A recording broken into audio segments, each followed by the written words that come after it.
Welcome, my friends, to the Eternal Challenger League Season 3, Qualifier number 4. Welcome, guys. Today we have some very serious competition, so let's go ahead and take a look at the bracket for the day. So in our first match, it's going to be Hadries versus Rigson facing off in a best-of-3 showdown. And for our second match, it's going to be Exploding Hamster facing off against Willamos. Certainly going to be quite a bit of fun, so don't miss out. It's going to be a long day of competition, probably about 2 or 3 hours, depending on how quick these games go, but I certainly think we have some pretty even matches. Now, in terms of qualifiers in the past, remember, this is a qualifying series, so the winner each week, essentially, of each qualifier is going to be qualifying for a grand final. So far, if we look at the list of elector accounts, we have Falcon, Vicious, Satsuma, and Undertaker, and of course, the winner of today's tournament is going to be getting added to the list of elector counts. So let's go ahead and fire this bad boy up. I think it's time. Let's do it to it. Welcome to the stream. What's up, Taman 10? We got Ghostly, Karomo after our glorious magic duel last night. Everyone's here. Oh yeah, it's going to be good. So without further ado, the first map is going to be the Ogham Shard. And Rigson actually picked Greenskins. And then he banned Skaven as well as Vampire Coast. And Hadrius that came into the pick of the Tomb Kings, which I think is very good. Tomb Kings, I think, have a good matchup against Greenskins. The constructs can be very oppressive and tough to deal with. Granted, Greenskins do have tools. Ragnarok Spider, the Queen can be pretty good. Even Orc Airboys in enough numbers do bring some AP to the battlefield that can bring down the big constructs. So quite excited. Yes, guys, welcome. We're jumping right into the first match of the day. Rigson versus Hadrius, best of 3 showdown. Some cheese here. I don't know. I don't think so because we play under a relatively stringent rule set, tournament rules. So you don't see too much wild stuff. I mean, yeah, you do. You could still bring really ridiculous builds and use underused units and all that, but you're not going to be seeing like 3 Mortis engines, right? Stuff like that. So the Ogham Shard is actually one of my new favorite maps. I think it takes place on, what is it, the Albion map? I think in terms of lore, but yeah, it's really cool. It has like this big kind of open field kind of battlefield that's a little bit kind of has some nice like terrain features. There's also some water, so if you feel like playing a skink army, you can get the aquatics trait, which is quite cool. So the first map, it's going to be Rigson here on the Greenskins facing off against Hadrius on the Tomb King. So let's go ahead and take a look at the forces of the Greenskins. So in the front line, it's going to be a combination of Goblins and Black Orcs, which I think is really good. Black Orcs are incredibly solid here. They're immune to psychology, they won't break to constructs, and also they have really good AP values themselves. So even against bigger constructs, the Black Orcs provide some AP, which can really help drag those bad boys down. On top of that, we have the AP Gloonies, the Unbreakable Goblins, 2 groups of regular Goblins in the back just to kind of take a beating for Gork and Mork. And now, just like we were kind of theorizing here, we do also have the Ragnarok Spider and the Ragnarok Queen, so double anti-large AP monsters. Really going to be a monster match, which I always love to watch. And Greenskins can certainly do it. I mean, especially with the Wa, these spiders are going to be rocking upwards of 80 melee attack, and they can really do a ton of damage. So Azag's going to be up in the sky. He's always a pretty good choice. You got to be careful with him, for sure. He's not the tankiest of lads with 24 melee defense, but he's got really good melee attack, really good AP values, and Spirit Leech, again, really kind of accentuates your strength in that anti-construct battle, considering he has 2 spiders. And now for the forces of Hadrius. Now, what would be really strong for Hadrius would be like Ushabti Greatbow or things like that. However, looks like he's going to be going in with a very big infantry build. So he does have Grand Hierophant Kotep on a chariot. Now, the reason you bring Kotep on a chariot, or just at all, is because of a single item. So let's go ahead and take a look here. He has an item called the Lich Staff. So whenever he casts a spell, it adds 15 seconds to your opponent's cooldown. So that includes the Wa. So basically, if you're just spamming spells, your opponent isn't going to be able to get the Wa off, which is really, really strong. So on top of that, we have an Necrotect as well to heal up some constructs. So the whole front line is going to be Nehakar Warriors as well as Tomb Guard with some spears in the back. He has some light chariot play, which will be okay against Black Orcs. And as far as constructs go, he has a Cambrian War Sphinx plus a Tomb Scorpion. I'm a little bit concerned for the army. I don't know if it has the stopping power to really deal with Black Orcs and Double Spider. On top of that, in the back, Hadrius does also have some Carrion, which again would be quite good against Greenskin Missiles, Orc Airboys, Goblin Archers, all that good stuff. And Jack Conroy, thank you for opening up the stream with a glorious donation. I shouldn't stay up for this. Come on, man. You got to do it, man. We have some great competition today. It's going to be awesome. Keep up the great work, Turn. Thank you, man. Thank you, Mr. Conroy. And we shall. Yeah, I honestly think this Greenskin army, in terms of just looking at the compositions, has a pretty good advantage, right? Because for Black Orcs, they're going to be able to crump through pretty much most of the Tomb King's infantry with relative ease. Now, the constructs are good against Black Orcs, but the spiders, respectively, will beat a Cambrian War Sphinx, will beat a Tomb Scorpion. So just looking at things, it seems a little bit tricky. Granted, they do have some Vortex abilities here from the Grand Hierophant Kotep that can nuke infantry, and they do have some halberds in the back and some spears. So there is some anti-large as well. Yes, big spider pick for sure. Oh, are they waiting for me? Anytime. No need to wait. Just letting them know. No need to wait for me. Sorry about that, guys. I just woke up, so everything's just kind of clearing up here. But it's go time. Here in the back, carrion are going to be in a relatively conservative position, although what I would probably do with these carrion, I mean, they are relatively tanky. They do have 46 melee defense, so I would maybe grab the carrion and just attack Azag, just kind of swarm him to keep him from diving and things like that. You can also use carrion to kind of pin things in place. So if Azag, for example, does dive and attack a unit on the ground, you can pull the carrion in the back and make sure he doesn't, get up easily, which is quite strong. So yeah, we'll see. Greenskin's going to be marching forward. The Lich Staff has now affected the Greenskin army, so there's going to be no Wa right now. So you can see that kind of little loose effect on them. And if you look at the unit card, you'll see the Lich Staff icon in the bottom left, which means that there is 15 seconds on all their cooldowns, including the summons from the Arachnoid Queen. Granted, that one ticks down on its own, so it will come back, but for the other ones, not so much. On the far side, we get a nice little harrying charge here from the Nehekara Horsemen with the Dejaf's Cursed Blades. They're able to get some okay damage on goblins, but if they're going to take some casualties back, it's not going to be the best situation, although it looks like Hadri's does use narrow segmentation of protection. Maybe a little bit, I don't know if that was super necessary there, but he does use that. Now up in the sky, you can see it's going to be a big swarm, so Carrion are going to be swarming in, going after Azag. Not a bad idea, like I said. It's going to be able to kind of tar pit him. It's doing poking damage, and anything you could do to kind of soften him up for the late game is going to be quite good. Now in the meantime, Hadri's is going to be sending in Nehekara warriors to fight goblins, so that is going to be a good trade. Of course, these skeleton boys will win that fight. But the Black Orcs are a little bit slower, and they will be catching up here in a moment, and Azag is going to be landing on the ground just to try and drag the Carrion into his goblins, at which point he can pull away, and maybe some of the birds will get stuck. So if we look here, you can see that these spiders are going to be going in pretty balls deep back here. I'm not sure where they're going. Maybe they're just chasing down the constructs. Yeah, might as well just stay close to the army and just attack, Nehekara infantry and things like that. Because back here, the Tomb Kings have halberd support, which is a little bit scary. So the Elixir of Might has been used on the Khemerian War Sphinx, so now he's pretty juiced up for sure. I mean, 50% weapon damage melee attack. He also gets the Cursed Blades. And you can see the spiders are taking a bit of damage back, so I do think this is a mistake from Rigson here. He's got to pull these guys back. Granted, he does have Black Orc support coming in, and if he really commits with Azag coming in, I think he should be okay, but fighting amongst the halberds, definitely a bit of a bold strategy caught. Now, the rest of the army here for the Tomb Kings is getting crumped pretty good. You can see the Skeleton Spearmen getting pushed back on pretty much every front. The only thing that Rigson's really lost are the Goblins here, but the Black Orcs just cleaning up shop. Skeleton Spearmen having a really bad time, and Darude Sandstorm going down from Katep is able to clip the back of the formation there. Didn't look like he got a good rotation, so unfortunately, it didn't rotate into the Black Orcs and the really, heavy meat of the army. But really, this is kind of the main focal point. Everything over here in the distance is kind of a tertiary, kind of secondary thing. The Black Orcs, of course, are going to win those fights, but how this goes is going to be the big determining factor. So the Queen here taking quite a bit of damage, actually. I'm really surprised that the Khemerian War Sphinx is doing that well. I think it was some of the buffs he was using, and it looks like Katep going to be dropping some sick beats back here. Yes, he's going to be dropping another Sandstorm, but again, the rotation not the best. You can't cast it right on top of yourself or if something's too close to you, so I think he had to cast it over there, and he gets a pretty unfortunate rotation there on that Vortex. So right here you can see the Arachnoid Queen still in Mortal Kombat here with the Khemerian War Sphinx, but it looks like they're going to be going over here in a 2v1 trying to snipe out. Oh no, that's such a disaster for Rigson. You can see that Azag went in there. He got a little bit too deep in there and he's trapped up. He's actually getting gooned by the Scorpion and some of the other single entities, the Necrotech, the Halberds. Man, that is a huge catastrophic mistake. I mean, he could have just sat up in the sky and just Spirit Leash and Cycle Charge Katep into the Shadow Realm. But now I think Hadri's might actually have a way back into this game, despite, the battle going so poorly for him in so many respects with the Black Orcs and stuff. If Dr. Doom and Darkness or Azag gets taken out here, that it's going to be really bad. Granted, it looks like he is going to be able to get away, and if Azag does get away, he's going to come back, he's going to Spirit Leash, he's still going to be a substantial factor in this battle. Now, the two spiders are in relatively good shape. You can see this one here, going to be going after the Khemerian War Sphinx, but the Cursed Blades here, not overcasted, which I'm surprised about, because if you overcast it, it does actually give your character or whatever you cast it on a bonus for its large. Yeah, sorry, it's a little bit hard to see. I know this map's quite dark, and the Carrion here are just like flying over the battle, so. Down to the ground though, Tomb Kings have the Nehekara Horsemen, Grand Hierophant Katep's in okay shape. I think Azag tried to goon him earlier and just kind of got overextended himself. But the two spiders need to be focusing here on the Khemerian War Sphinx. Like, he needs to grab this Arachnoid spider, go after this one, and just like 2v1 it. Or maybe pull back and, oh, look at this! Awesome play by Hadri's, which is masterclass right here. He grabs the Carrion and he chases off Azag. This is why units like Carrion or Skirmishers are just always good. I mean, he's going to be able to chase down Azag. Azag's not coming back and he's going to be off the battlefield. I mean, this is still a powerhouse of a unit. I mean, he has over 1,000 HP, but now that's all gone and Hadri's might actually pull ahead on the bounce of power. So pretty big misplay there by Rigson. May actually cost him the game. So the Arachnoid Queen is going to be going in after Katep, it looks like, but it's going to be breaking here now. There's still a metric ton of Black Orcs left. And Black Orcs, like I said, are immune to psychology. If you're going to break Black Orcs, you have to do it the old-fashioned way. And the other Carrion here, I mean, I was wondering why he was setting up here with the Carrion, but clearly it's just to chase down routing units. So this Arachnaut Queen here is probably going to get chased off the battlefield by Carrion, and you can see as soon as I say that, the Carrion look like they start pathing over in this general direction, and man, that's really, really brutal for the Greenskins.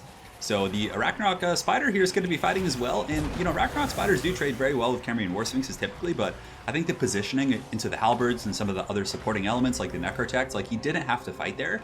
The Spiders could have pulled back, gone elsewhere, attacked other things, and forced the Tomb Kings out of their blob a little bit better, I think. Now, if we look over here, you can see the Carrion did chase off Azag. Really, really good stuff here, though. Man, Hadri's just chasing things off. Very, very good stuff, and truly a pit fight. And though the balance of power is in the favor of the Tomb Kings now for the first time in the battle, the other Spider's going to get chased off. That is really bad. I mean, yeah, that thing's at like, it's at so much. It's at like half HP, has almost 4,000, but it's going to be getting chased off by the Roomba Master. I mean, he's not on his Roomba, but you know, this old man's still got some wheels, and he's going to be chasing off the Spider, I would imagine. Something needs to.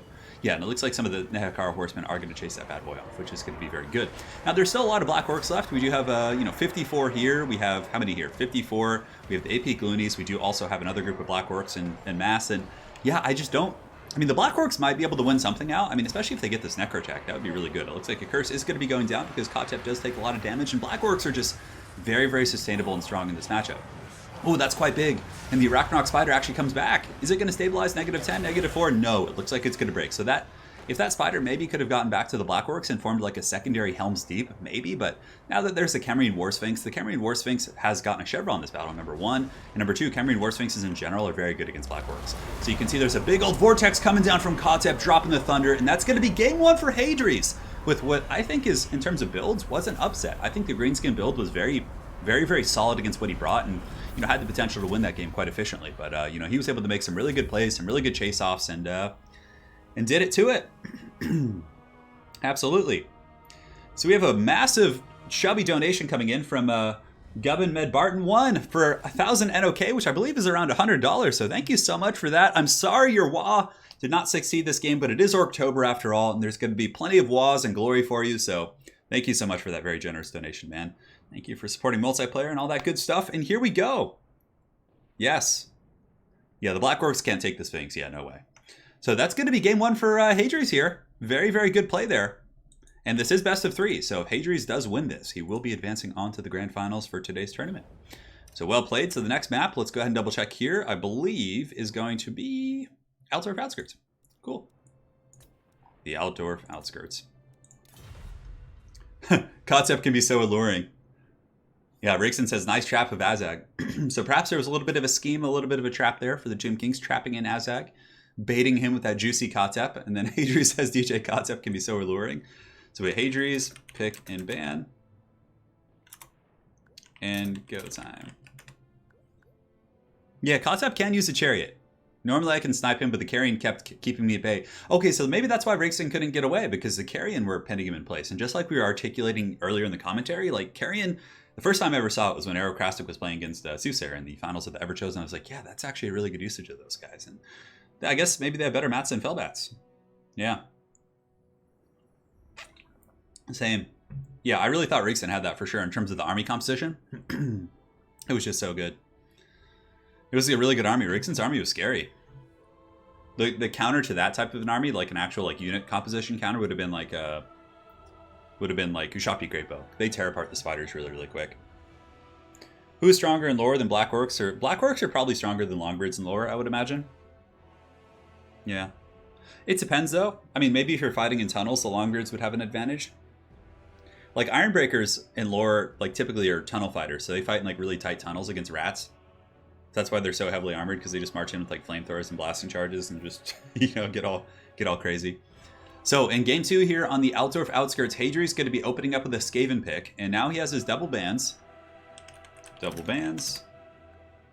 We'll see what he bans out here. I don't know. There's Skaven have some hard matchups, I suppose. Who's stronger? Yeah, I don't know. That's a good question for like Lore Master of Sotek. What's up, Amos? How you doing? And Gubin Med Barton 1. Thank you again for that donation. That's really generous, man. I really do appreciate that.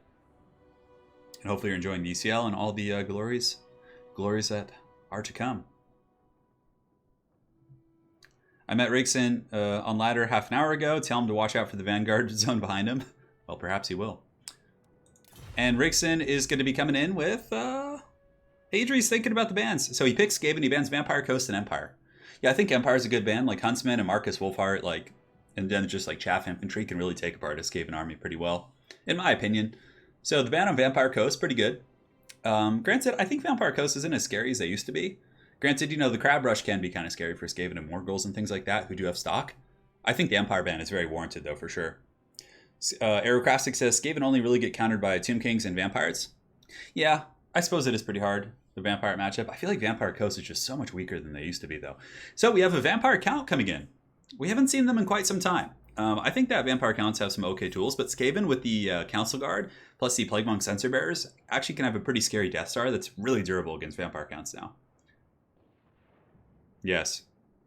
Perfect time to open a beer? Yeah, why not? Crack it open. Where you live, man. I guess it's probably like in Europe, like 7, 8, 9, 10 p.m., depending on where you guys are.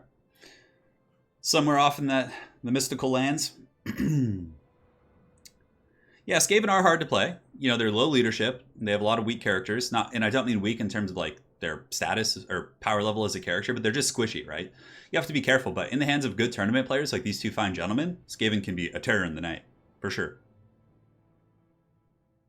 Stephen Allen says, Turin, I kept going on about your love of pierogi and work, and one of the girls I work with is Polish, and she brought me some today. Damn, you're lucky, man. Dude, that's awesome, man. What a story, Stephen Allen. Yeah, I had, as a matter of fact, I had kielbasa last night. I had, so now that you've talked to her about the pierogi, talk to her about the kielbasa. And just get like a loaf of delicious bread and then some kielbasa and just lay there, just, shirt off on the couch, just watching something and just feasting. It's the best thing ever. Colin Byrne says, 1 p.m. at your office, time to crack open a beer. Yeah. The Blood Dragon Vampire Lord, I wouldn't say he's overpowered. No. Whiskey painting stream, that sounds really nice. We haven't had any Wood Elves today. No, we're actually in our second game in this best of 3 between Rigson and Hadri's. First game was Greenskins versus Tomb Kings, and now we have Skaven versus Vampire Counts. So that's all we've had today. And for anyone joining, this is still the first best of 3. And for the next one, we actually have Exploding Hamster playing against Willamos, which is going to be super fun. Very excited to see that. Very excited indeed. Yeah, Anna makes this she made this like kind of a Bretonnian beans, I think is what she calls it. Is that actually... Oh, she's not in here. But yeah, it's really good. Hey, Luke from France, how you doing, man? Colin says, thank God I own the company. No one can tell me no beer at 1:30. That's perfect, man. Colin, sounds like quite the deal. Quite the deal, my friend. So the players are picking away, making the final tweaks to their armies here as we progress. How much do you hate playing against Wood Elves? I don't like it that much. I mean, I don't think many people enjoy it. They're like, oh yeah, Wood Elves, this is going to be great. I mean, because, again, it's pretty stressful. Like, playing against Pravenoth Rema is really stressful. Because it's like one mistake and you just like lose, basically. Granted, Wood Elves are hard to play. Yeah, Bretonnian beans. Yeah, that's what she calls them, Misha. And her dad makes them in Poland.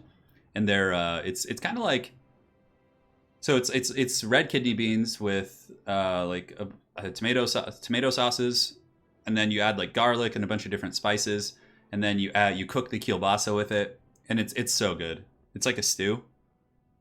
Yeah, it's amazing. Yeah, they're really good. They're actually called Bretonnian beans. Yeah.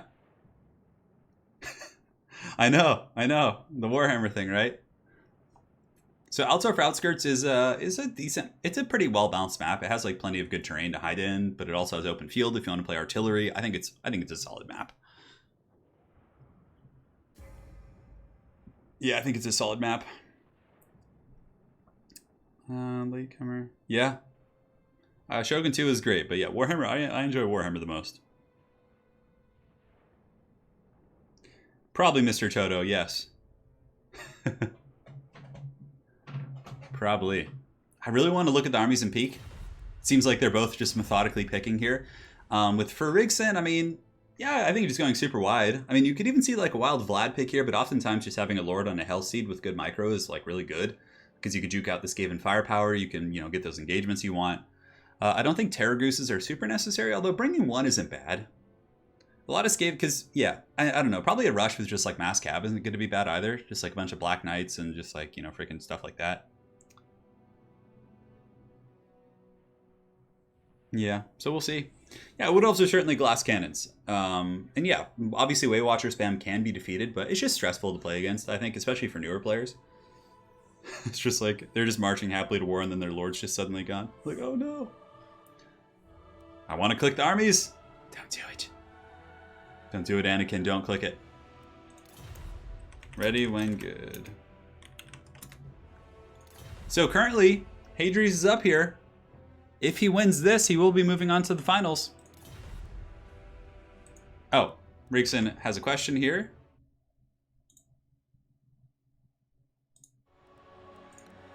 Yes, we are playing King's Cup rules there, so we will turn that off.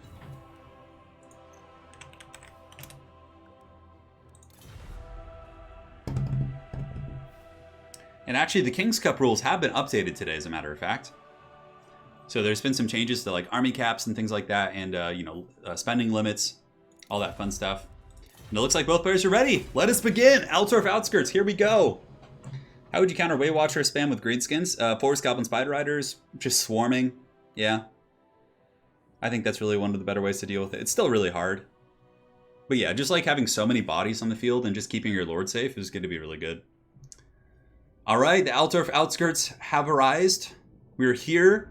Somehow, some way, these two factions are fighting outside the city, although I guess it wouldn't be unheard of. I mean, Skaven could live under Altdorf, and vampire counts are kind of in that neck of the woods anyways, right? Yeah, Marcus Wolfhart, though, only has one... Yeah, I mean, yeah, Marcus can snipe out lords for sure. But a Waywatcher Prey of Anothrama will do more damage, and it's more sudden. Like, Marcus, you can see it coming, because he, like, winds up. I mean, unless he's, in that snipe. Marcus is really strong, but I don't think he's as bad as people say. Like, as OP. Yeah, the thing is most Waywatcher builds are going to be using, like, 3 or 4 Waywatchers and then a couple Wild Riders. So your Goblins just get shreked by the, Oh my god. Oh, this build's gangster. Oh my god, it's so cool. Alright. Yes. Yeah, I actually am a huge fan of Doomdiver Catapults in that matchup. Yeah, they're really fun. So let's see. Let's go ahead and take a look at this Vampire Count build first. So it looks like it's going to be mostly chaff. No, it's going to be a huge infantry army. So it looks like all Graveguard skeleton spears with a couple Konigstein Stalkers and also 2 ghouls. So he has Crypt Ghouls as well, the Feasters in the Dusk. So yeah, it's basically just a very grindy infantry army with almost no big targets. And what is this? Corpse Cart? They must be different ones. Yeah, so he has different Corpse Carts here. Normally you would be limited, of course, if you had like 3 of the same one or whatever, I think. But yeah, he has a Corpse Cart with the Unholy Lodestone here, which is going to be buffing the combat stats with Vigor Mortis, and also is going to be using that Unholy Lodestone to heal. He's got another Corpse Cart. When these are just the cheap ones, they only cost like 200 gold, or 250, so you just basically slap these bad boys across your formation and you'll be okay.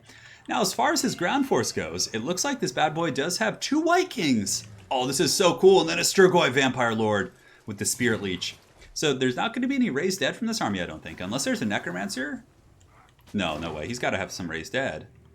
But I guess he has enough infantry to worry about, right? So he's going to be using actually just Spirit Leech as well as Invocation. There's not going to be any raised dead for this army. But, this guy's got some Angry Pimp Claws. He can cut things up pretty good. And the White Kings, of course, are pretty decent in sustainable combat. So very, very interesting build coming in from Rigson. Cool stuff so far. Now for the Skaven, as we expected, it's going to be a Death Star. And this is, in my opinion, really the way to play. He has the Blight Scabs Plague Pack here. These guys give everyone nearby immune to psychology, so if there were terror from these guys, but there's actually not, which is really, really interesting. I mean, I think one terror-causing unit is still really good. On top of that, he does have the Council Guard back here, who are going to be protecting the Ikit Zap Zap Cannon, double Hellpit Abomination, Clan Rats, Rat Ogres, and it looks like a Nasty Skrulk. So yeah, that's like the classic Skaven Death Star. Some people do cut the Zap Cannon in favor of just kind of more like kind of durability, more infantry, and they just grind it out using... And the other thing that I think might be missing from this build would be a Warlock Engineer for a Mortis Engine effect against the vampires, but nonetheless, I mean, Skrull's still going to be good with his Rod of Corruption, and yeah, this is going to be a fun battle. You're going to like the way this looks, I guarantee it. We're using King's Cup rules, Mr. Toto, because they were just updated today, so the players are still kind of learning them, so we're just going to be using just those for today. A couple things, I think like there was a spending limit. The players know, and I've sent them all the rules, but I haven't memorized all of them yet because they literally just came out this morning. But basically, I believe one of the big ones is like you could only spend like a certain amount of gold on a single type of unit. Like you could only spend like I think 4,600 or 4,500 before, but I think that got changed, and yeah, a couple other things. But I'll take a look and go over it. So corpse cards, I don't think they are if they're different ones. Yeah, I mean, I'm not sure. I mean, he literally was just reading the rules, so I'm pretty sure he's fine. Yeah, some people in chat perhaps can answer it. We will see. So the battle's underway. The Skaven Death Star awaits the onslaught of the vampire counts. You do have the Feasters in the Dusk and Deep Vanguard, as well as the Dire Pack, kind of actually waiting in the trees. Dire Pack is a pretty decent answer against like Rat Ogres and things like that. So the Zap Cannon going to be taking pot shots in, going after the Corpse Cart. And what's cool about this is like the Zap Cannon's going to be wasting so much firepower on this thing. And this thing only costs like what? Like 250 gold, give or take. So not a bad situation for sure. Good Aristodemos. Yeah, Aristodemos, if you do see something, just PM me. You don't have to, put it in chat per se. All right, so here they come. Strigoi Vampire Lord coming in with his Pimp Claws. He does have good AP value, so he will be efficient against, the Council Guard and things like that, and he is infantry size, so the bonus for his large isn't going to help, but he's also very squishy. Only 15 armor, Skrulk with Libra Bonicus, plus the Censor Bearers could kill him really quickly, plus there's also a Skaven Assassin, so Rigson needs to be careful. The Skaven certainly has some punch here. So it looks like Hadri's is going to be opening up with a summon. And those guys are going to be charging forward here. Here they come. The rats are back in town. And some ogres are actually going to be pushing out, maybe looking to get some free charges. I mean, still a little bit risky charging into Crypt Ghouls. Crypt Ghouls do, of course, have poison damage, so you can get caught up and poisoned and slowed there, which would be, a little bit scary. So Skaven moving forward a little bit. Looks like they're going to surge out, but it's really important with this style of Skaven play that you keep shoulder to shoulder and keep everything high and tight. Now, does he have the Scabbard size here on the White Kings? It looks like he does. So both of these White Kings actually do have a kind of a wind spell, which you can see could do some pretty good damage if you use it against like Plague Pack or things like that. So the Rat Ogres are going to be going after the Crypt Ghouls, which is interesting. I don't know if I agree with that. Crypt Ghouls have really good DPS against light armor, and I don't know, maybe they're trying to run away now? Anyways, we'll find out. So the White Kings are coming in. One of them does get blasted with the Zap Cannon. And Skrulk is going to be dropping another Summon of Rats to kind of muck this force up. But here comes the Strigoi Ghoul King. The Vampire Count force is also going to be very good in this blob fight, considering they have the Corpse Cart support and, a couple other things like that. Now, a little bit of a mistake here by Hadri's. These Rat Ogres do actually get caught by Crypt Ghouls and Skeleton Spears. They're also poisoned now, so they only have 46 speed. And, the Crypt Ghouls are going to be able to do some really good DPS. But in the mainline fighting, we do have the White King pushing in against the Clan Rats. Blessed with Filth has gone down. And the Hell Pit Abomination is going to be attacking the Strigoi Vampire Lord, who does have the Ghoul King of Roshar on. I feel like the original Strigoi Ghoul King should have that. It's kind of weird that he doesn't, but anyways here. The Plague Pack does need to get in as well. They need to start grinding down Graveguard. And, this is actually a really good situation here for Hadri's. I mean, the White King is overextended, and the Plague Pack has really good AP. They also have Contaminate, so they'll tank his leadership. And if the Plague Pack can get us around on this White King, that'll be just a breadwinner. Now on the flank, the Rat Ogres were able to disengage and pull back, so this is nice that he's going to be able to get these guys back. But you can see the Doggos have come in here, so the Dire Pack has done a rear charge, trying to kind of pin in this Hell Pit Abomination, maybe get some decent anti-large pokes. But the Strigoi Vampire Lord is here, and he has popped his Power Stone, and he's gotten a whopping 2 kills so far. Pretty intense stuff. Now in the back, it looks like the Feasters in the Dusk have attacked the Council Guard, and the Council Guard have pretty poor damage output, so the Feasters might be able to actually get some decent trading here, but the Council Guard will eventually probably win that matchup, but still, I would say this is a good cost-effective trade here for Rigson at the back line, getting the Ghouls on top of the Council Guard. Now in the main lines, it's still kind of just an ugly blob fight. You can see the Assassin has used the Trophy Heads on the Strigoi Vampire Lord, which means his bad boy needs to pull back. His combat stats are lowered, he's very squishy right now. I mean, pretty much anything will make good contact. So yeah, just more of a pit fight here, but keeping him back is a very, very good safe idea. Now let's see where Skrulk Daddy is. Skrulk has actually taken a ton of damage. I mean, if you look at him here, he's very beat up.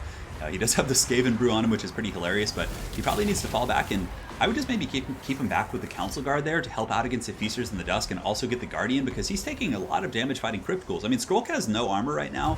His melee defense is relatively good, but he's getting Spirit Leeched. He needs to get back and hide, because if Skrulk runs, that's going to be a horrid situation. I mean, that'll be just probably game losses here, and I think that the Vampire Council will probably win it. Now, over here on the far side, we do have an Assassin dueling against the Strigoi Vampire Lord, and honestly, the Vampire Lord might just want to turn and fight at this point. I guess he does have some support to run back to, so yeah, it's a good call. Turn, run, re-engage the Rat once you have some support, and I think that this Assassin might be crumbling rather quickly. There still are 2 Hell Pits, and they're both pretty healthy. White King here is going to be crumbling most likely. He's got 344 HP, and the other White King is in actually okay shape. And in the back, look at this. The Council Guard are actually able to fend off the Feasters in the Dusk, but in terms of cost, the Council Guard took a ton of damage. They're down to almost half health, so I would say that the Feasters ultimately came out ahead there. So as far as the balance of power goes, Rigson is actually ahead. He's pulling ahead for the first time here in the battle. Looks like the Vampire Counts and their Horde and the Haggard Strigoi Ghoul King is doing a very good job. Nice rear charge coming in. If this Hell Pit Abomination gets broken by all the spears and some of the focus pressure from the Strigoi Vampire Lord, that would be probably game over at that point. Rigson still does have a chance, but I think what, Hadri's, but I think what he needs to do is grab the Hell Pit Abomination, grab the other one, fall back on top of the Council Guard, try and get Skrulk back if you can, but I think Skrulk might have just gotten gooned out. No, he is back. So if he could form and reform a second Helm's Deep, just get on top of the Council Guard, just get the Hell Pits on top of those guys and just hold firm, maybe. Like, he doesn't need to fight in here fully surrounded when he has these Halberds back here. He definitely should fall back with those. Now over here you can see that this White King is getting buffed by Invocation of Nehek. So this Hell Pit Abomination, of course, doesn't make the best contact versus like infantry-sized units, but nonetheless, I mean, trying to finish that guy off is a pretty good choice. And yeah, it is still somewhat of a close battle, but I think Vampire Counts are rapidly pulling ahead here. You can see here that the Hell Pit is going to be going after the isolated White King, and this is better. And also, guys, another thing to kind of take into account is that the Hell Pits do regenerate. So if the battle does go on long and they're not finished off, for example, I mean, those guys could, get back in the game here. I think maybe trying to take out the White Kings at this point isn't a bad idea. Like, just snipe those guys out and then fall back. So Skrulk is coming back in with a really nice Rod of Corruption, also a Rat Summon, and I think the Censor Bearers are back in as well. Only 17 of them, so it's not going to be like huge burst damage. But the fact that Skrulk Daddy's back in this fight is a really, really big boon here for the Skaven. And the bounce power is, it's at a point of serious advantage here for the Vampire Counts, but it's not hopeless yet. Now there is an assassin over here for Hadri's that has come back online, so maybe he could come and finish off this White King, but Rigson is doing a really good job just keeping that pressure on the rats, just hunting them with this big kind of morass of infantry, just Tomb Guard and Skeleton Spears. The Skeleton Spears are going to be a huge issue for these Hell Pits. I mean, just that grinding, poking, just, yeah, death by a thousand pokes for sure. So here you can see that the White King plus the Strigoi Vampire Lord, who does have the ability to heal himself, which is really cool. I actually didn't even remember that ability. You rarely see him. The Ghoul King of Rosharl. Very neat stuff here. But Skrulk is going to be getting Spirit Leech, the White King's going to be coming in, and I think Skrulk is going to be getting Shield Bash into the Shadow Realm. You can see the Hell Pit's trying to protect this this filthy Rat Lord, but the White King, of course, does have that bonus for its infantry, if I'm not mistaken. He does, right? Yeah, he does. And of course, 410 weapons rank is pretty good. And down goes Skrulk Daddy. So man, the Foot Lords are going wild today. So the Spirit Leech there, finishing that bad boy off, and it looks like it's kind of getting to that point of army losses for the Skaven. The Hell Pits are going to be breaking, Skrulk is fallen, and Rats certainly don't like to fight when their leadership's gone. The brave Skaven Assassin comes in for one last attempt here on the Strigoi Vampire Lord, but he's like, not in my house, I got this big furry cape, and I'm just going to give you the business here. So that Skaven Assassin is shattered, and that is going to be army losses. So guys, we're going to game 3 between Rigson and Hadri's. Nice comeback there. Rigson with a very cool Corpse Cart build, using frickin' the Ghoul King and White Kings. These are wild times we live in. Wild times. So thanks to Bubba's Big Blast for the donation of $5. So many skeletons. Dude, 100%, man. There was a lot of spooky skeletons there. I wish I could play that song without being demonetized. All right. Rigson getting the W. He's back on the scoreboard. Game 3, the deciding factor. And what map are we on? Let us go ahead and take a look here.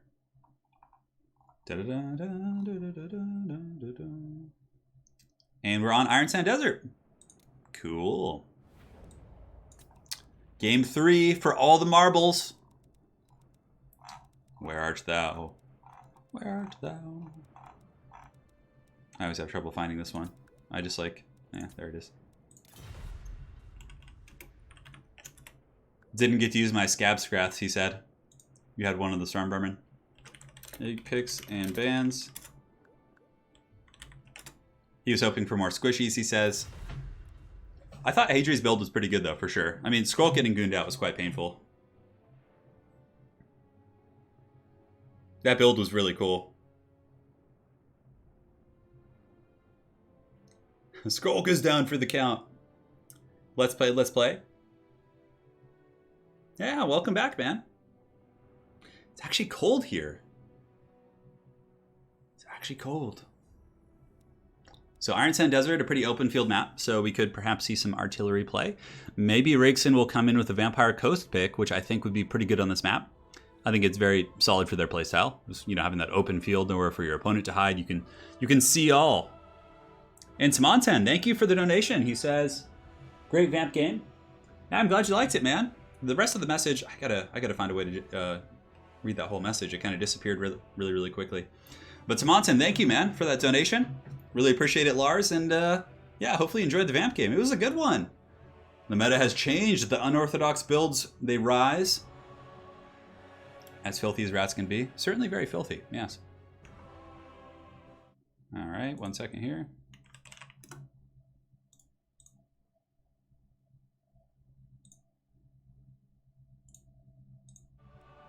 So, picks and bans, they're still thinking about it. Of course, it is a pretty important game here. Sorry guys, I'm just changing one setting real quick.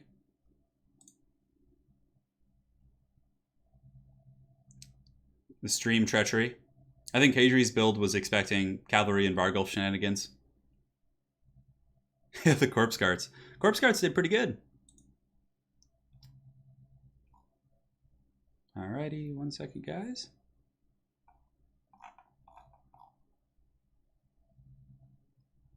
Here we go. On the road again. I just can't wait to be on the road again. Samonten says, great vamp game. Cool. I was able to read the message. Aha, we did it. We did it. It was a great vamp game, and thank you so much for your support, man. 3 Haggard cards, I know. What's not to love? And it was actually pretty effective. I mean, they cost like, for 250, that's really not bad, right? So Clayton says, just getting into multiplayer. So pick a faction that you really like, you enjoy. I would say just pick a couple factions and get good at them and learn their matchups. I would suggest playing Lizardmen. They're a pretty good faction for newer players, I think, as well as, who else is really good? Yeah, I mean, also, if you don't want to have to worry about routing, you can play undead factions. This is the first game. This is game 3, so Rigson's going to be coming in with Dark Elves, and he bans Empire and Dwarves. I'm really surprised to see a Dwarf ban for the Dark Elves. I always feel like they have a huge advantage in that matchup, but we're going to see what Hadri's comes in with the counter pick here, now that the bans have been disseminated. I haven't listened to the GoTrek audiobooks yet, no.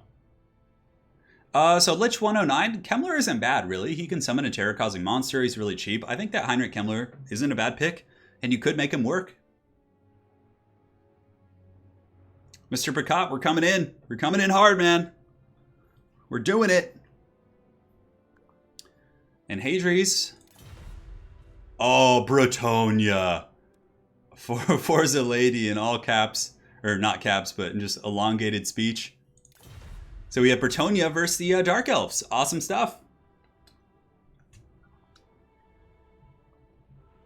Been playing single player Warhammer 2 for a while, just interested in multiplayer. Yeah, Clayton, I would say just find a couple friends to play with, and if you're not in the Discords, it's a pretty good place to find people and just kind of like play some games. Even 2v2s are a decent place to learn the basic controls, but since you have a background in, playing campaign, you probably already know the basic controls and everything, so I would recommend just jumping on, find a faction that you really like, go, I would say, even on YouTube, look up videos and battles of those respective factions and just kind of look at some of the builds and maybe take some, hints from them and adjust them to your play style. There's countless ways to do it, but yeah, just get in there, man. Wet the whistle. Alex says, I fell asleep on the couch to wake up to this sweet, sweet ECL. However, the amount of likes feels like a nightmare. Get those likes up. Thanks, Alex. Appreciate it. No, you don't have to be part of a clan. No, of course not, to play in these. You just have to message me on Discord, typically. You also have to have some tournament experience. Because, yeah, eventually I think I will run tournaments for newer players. We'll call them like the Beginners League. Or we'll come up with a fun name. But yeah, like a Beginners League tournament for players who are like brand new. And we can, critique. And I think it'd be really fun to see that at some point. The Green Knight's really expensive. So, Gubin Medbarton won.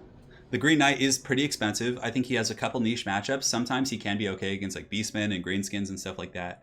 But he's very pricey. So you kind of have to... He's actually pretty good with Felix too, because Felix can actually heal him, which is really nice. My favorite faction are the Dwarves and Empire. Yeah. Alpaca Lord says, Turin, I have 600 hours in campaign. Is it difficult to switch to multiplayer? Not really. No. I mean, you just have to be aware that you're probably going to get beaten down pretty good the first couple times. But if you can handle that and like put your ego aside, like you'll get better pretty quick. Like just look at how your opponent beats you. Just keep trying to improve. Just get that experience really, because I mean that's kind of how I learn all my games. When I first started playing any competitive RTS game, I just jump in and play. I get beaten down, but eventually I learn and improve. So just don't like be upset if you lose. There's nothing at stake. It's not like there's any prize support for being placed well in ladder. Like Just have some fun with it. Like, you know?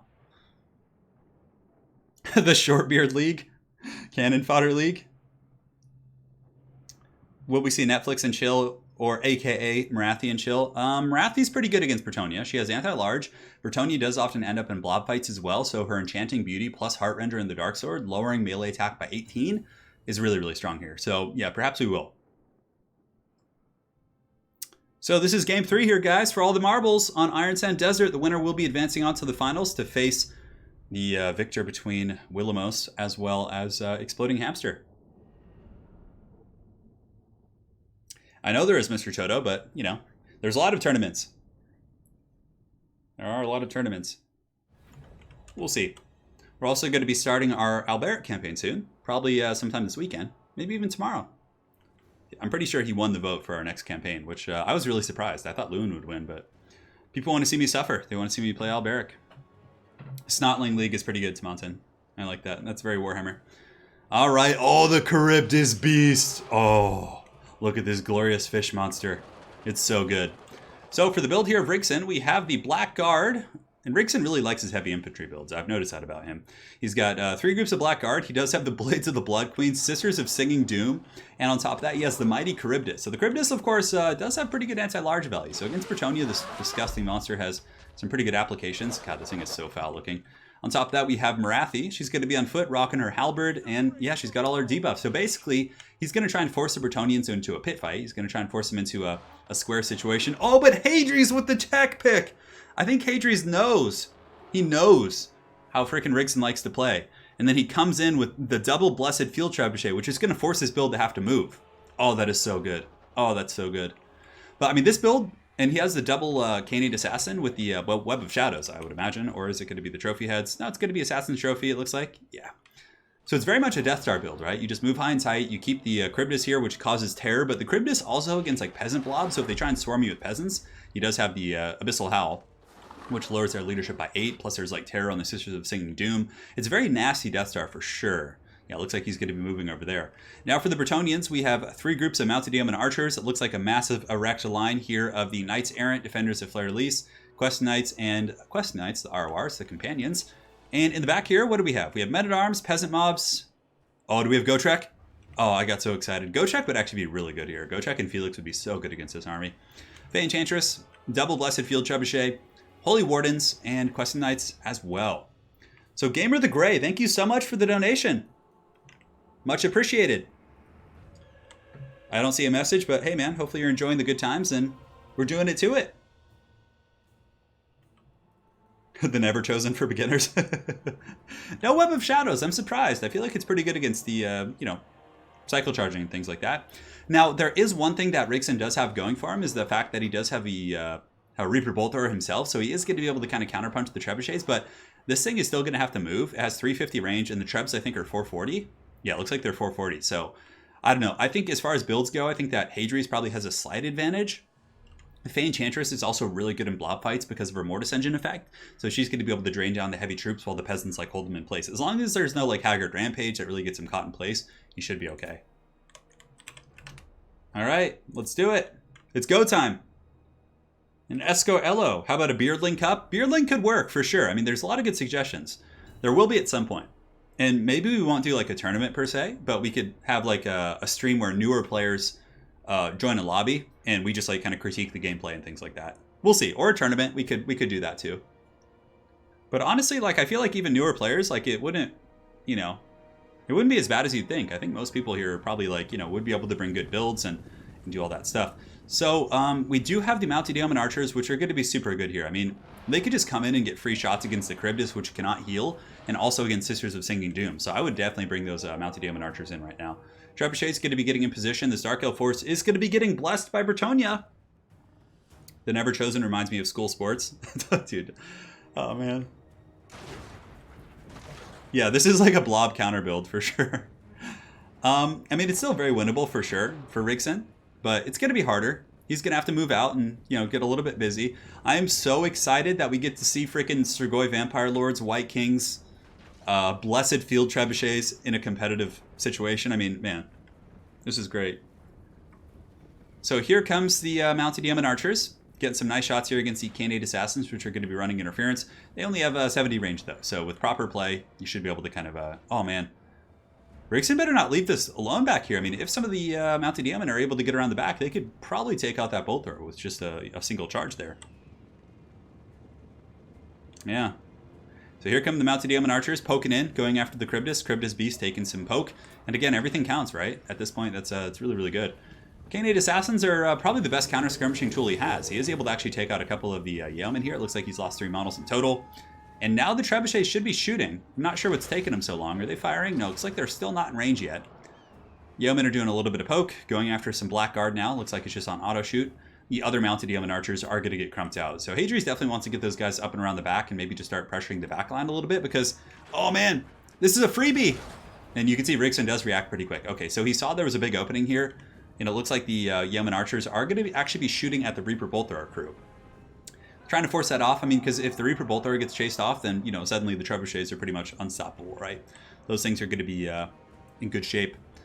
I mean, honestly, Rickson's doing a really good job handling this. His counter skirmishing is pretty good here. He is getting value. I mean, he's taking out those mounted yeomen there. The other ones are in good shape, but it's still pretty good. Now, here comes the blessings of Bretonia, I would imagine. So, yeah, they're firing now.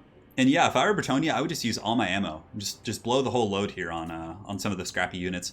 I would probably go after the Blackguard. The Blackguard, of course, are an anti-large unit. The Blades of the Blood Queen are very strong, of course, but yeah, you need to take out the Blackguard. I think shooting the Trebuchet is a mistake. Because the Reaper Bolter, or shooting the Bolter is a mistake, because it's going to be really hard to finish that off.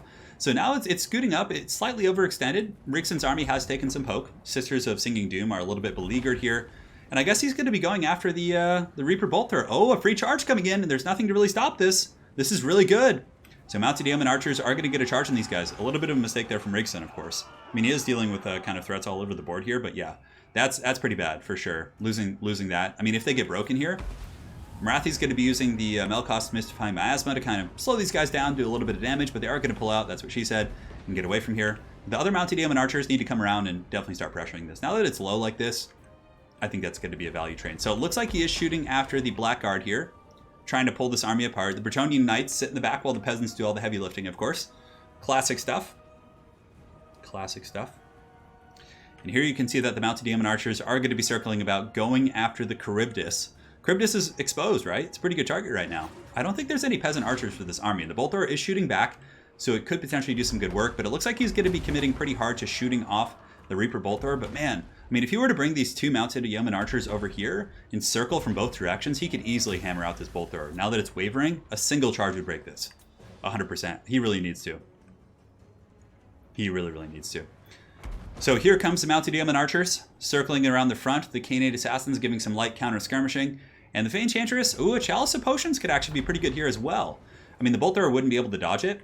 Yeah, and you can see all these guys are positioned in front, and even though Marathi is there, I would probably still just do a charge, just to try and knock those guys off and really just kind of break them, because once you break them, you can pull back, you can chase them off the battlefield and get your money's worth. So Fey Enchantress coming back up, looking for an opportunity to strike here, and this is actually pretty good though. He actually, I think, gets, oh, that's an Earthblood. I thought he got a Marathi spell. Yeah, and now you can see the Reaper Bolt Thrower crew is negative leadership. They're going to be breaking, and as soon as they break, Hadri's, of course, can chase him off the battlefield if he's, you know, has his micro on point. So for example, he could pull up through here, just keep chasing them, make sure they don't come back. And now, I mean, the Dark Elves are at the mercy of those trebuchets. They have to advance. Like, there's no point in turtling and trying to endure it, I don't think, because, yeah, sisters are getting trebuchet in the face. These bare naked ladies are being just freaking blessed. The blessings of Bretonia are upon them. The blessings of the lady here and the Sisters of Singing Doom. It's brutal stuff for sure. So the Bolt Thrower crew is back online, or the Reaper Bolt Thrower, and he needs to get those guys off. Like, he can't let them come back, because the Trebs are just getting so much value because they can free shoot. And they're both like, what, above like 70% damage, give or take? Oh, it's some delicious water. Yeah, delicious water. Reaper Bolt Thrower breaks once again. I mean, a little bit of focus fire from the mounted yeomen archers, who are on a controlled fire mode, it looks like. Is able to break those guys. Trebs are still coming in, and the Dark Elves need to advance. Like, they need to press in, I think. I mean, they haven't taken that much damage yet. Ooh, an Awakening of the Wood going down. Some wood shall be awakened. Does not do much damage at all. Probably not worth the cast, to be honest. But it looked cool. Sent a message. Did about 200 HP damage. It's better against light armor. If that had been like the Dwellers below, it could have really crumped those guys pretty good. But yeah, nonetheless, Charybdis is getting low as well. The blessings are now going to be coming in from the lady, and are they going to make contact? Making some okay contact, not the best. Trebuchets have pretty terrible accuracy, so that is a factor you have to kind of take into account here. And a little bit of aggression here from the Dark Elves could potentially get swarmed by the forces of the lady here with the Questing Knights and the Companions. I mean, the Cryptus will be very good against those. If there were some Knights of the Realm over here, are there any? No, there's not. So there's no anti-large Knights to really help out against the Cryptus. The Cryptus is going to be one of the biggest threats for sure. Now, it looks like he's thinking about a charge here with the Knights. Maybe thinking about getting in there, but honestly, maybe just taking the Knights and hammering out the other infantry. Like, I would 100% be cycle charging the Blades of the Blood Queen. Like, right here in the middle, those guys are a juicy, juicy target, especially for Questing Knights. So the Defenders, as well as the regular Knights Errant, are going to be pushing up here. Going to be coming in and doing some work. The first of the Peasant Mobs has engaged the Cryptus. So who doesn't want to watch this giant beast just feast on the souls of the Peasant Mobs as they are chased off here? Oh, lovely stuff. Those guys are going to have a good time. You just love it. That's so sweet to see.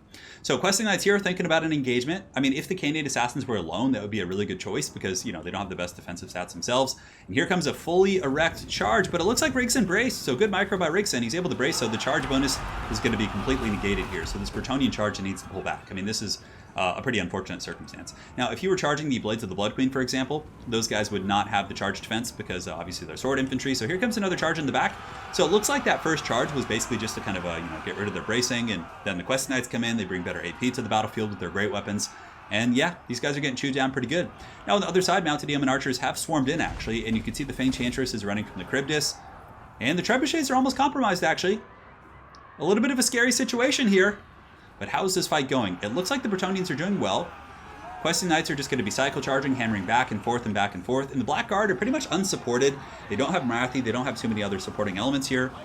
The Blades of the Blood Queen, of course, are going to do a good job chewing through all these infantry and whatnot. But as long as the Questing Knights are used carefully and they're kept in relatively good shape, although he does take a lot of damage there. I don't know if that was worth it, but anyways. Back to the side of the battlefild, the Companions are now chasing down the Canadian Assassins. Oh, this could be what Rigson needs to get back in the game. So if Marathi's able to kind of taunt these guys and then the Witch Elves get the Rampage plus Charybdis, oh, that's going to be a value train. Very, very well played there by Rigson. If he can get this, and he does get the Rampage on the Companions, that is huge. That is a huge pick right there. Because he's going to be losing this very expensive cav unit that costs pretty much a house mortgage. And yeah, he's going to be rampaging and getting a freebie here and killing all these units. Very, very good stuff. Now here we have the Black Guard that are getting relatively close. Men-at-Arms should be able to hold them back. Over here, Blades of the Blood Queen holding quite firm. And is Rigson going to be able to come back here? I would be very, very surprised. Enchantress needs to engage as well. Her Mortis Engine effect will be incredibly strong at kind of keeping these guys off. There are some Knights Errant over there in the back, but over here it's starting to look a little bit dicey for Bretonia. As we do, of course, have these Witch Elves coming in, Marathi's coming in. What needs to happen now is Hadrius needs to get his cruise and run. He needs to get the Blessed Field Trebuchet cruise and run for the hills. Run for the hills. He needs to get out of here 100%. If the Witch Elves rampaging, I mean, that's a lot of gold lost. These things are 800 gold, so that's free real estate. Cryptus is coming in as well. Balance of power is still in favor of Bretonia, but the Cryptus beast is going to be hard to break down. Granted, there isn't going to be any support for them. It looks like all the halberds for the Dark Elves are pretty much gone. Over here, we still have the Blades of the Blood Queen fighting, but the Cycle Charging plus the Fae Enchantress Mortis Engine effects are doing a really good job. So Hadrius is still ahead in terms of the bounce of power for sure. But, I mean, that chase off right there is really, really strong. One group of the Blessed Field Trebuchets has been shattered. The other one's terrified off, so there's not going to be too much firepower from those. Granted, it doesn't really matter. There's no real targets for the Blessed Field Trebuchets anymore. And is the lady going to be able to endure? I mean, the Blades of the Blood Queen all got pushed off here. Bounce of power is still in Hadri's favor here because he was able to pick off 3 really expensive halberd units plus the Blades of the Blood Queen, which cost 1,500. But there's still a really scary, ugly Death Star. Like, this is not going to be easy. The Sisters of Singing Doom should crumble pretty quick, for sure. And the Field Trebuchet crew could come back online. Start shooting against some of these guys. We have 29 halberds left. I think Bretonia just has to do kind of a staggered Death Star where they send in like peasants and then the Fae Enchantress kind of methodically do some cycle charging here with the Questing Knights. But yeah, the Cryptus Beast is going to be really hard to take down. Really, really hard. Bretonia is still obviously in a state of advantage as it pertains to the bounce of power, but just looking at the battlefield, I'm a little bit concerned for Bretonia. I just don't know if they have the tools to take down the Cryptus. I mean, it's a bunch of peasants and men-at-arms. Nice little heal going down there from the Fae Enchantress. It's going to be healing up these Questing Knights as well as these Knights Errant there, so that's quite good. They're now in the Lance formation, so they're going to be getting that big old chubby charge. And the Questing Knights, the Companions, somehow survived that rampage, just beat down they received earlier.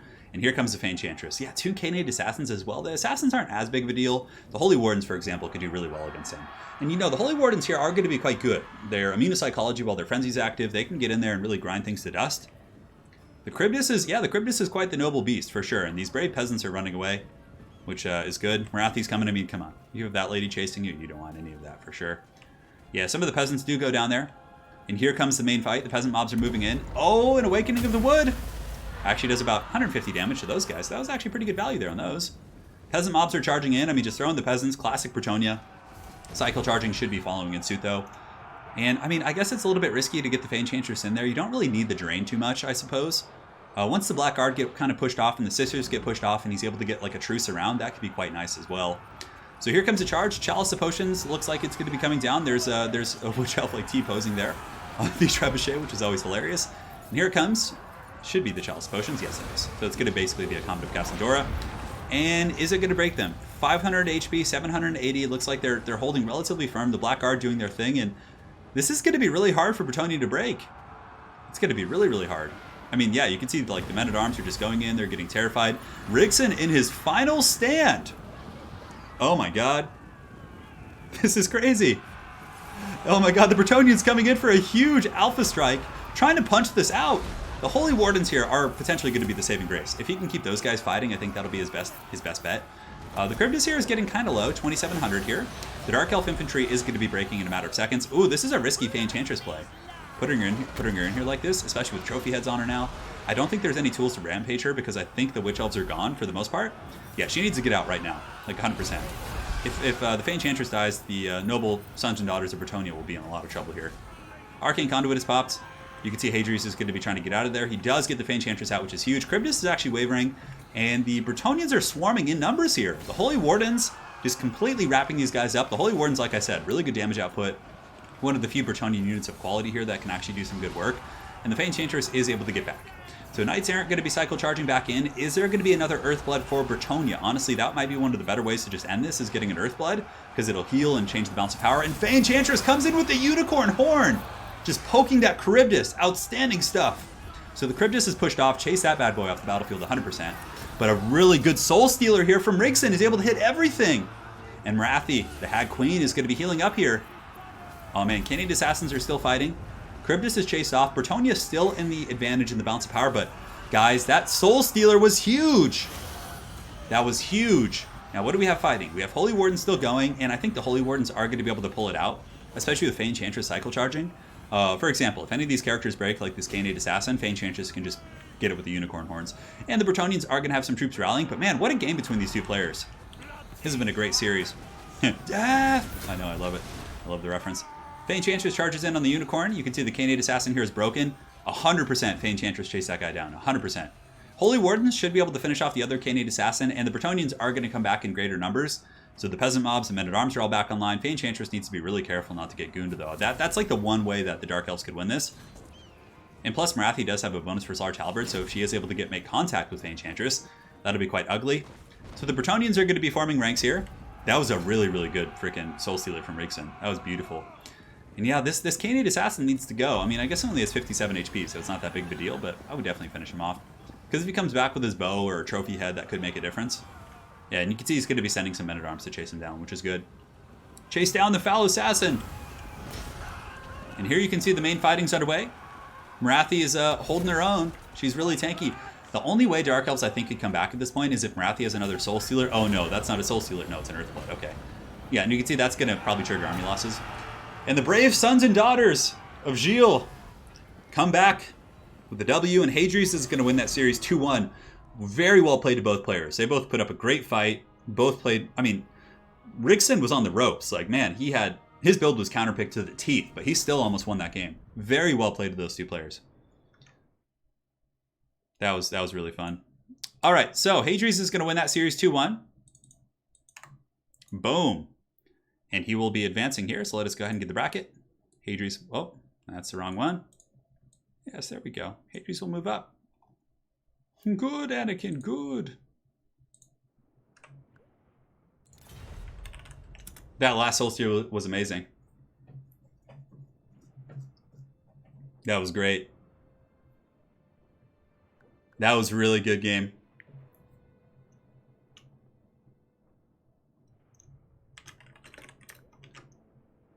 See you in finals, Padres. Well played, Riggs. Amazing games.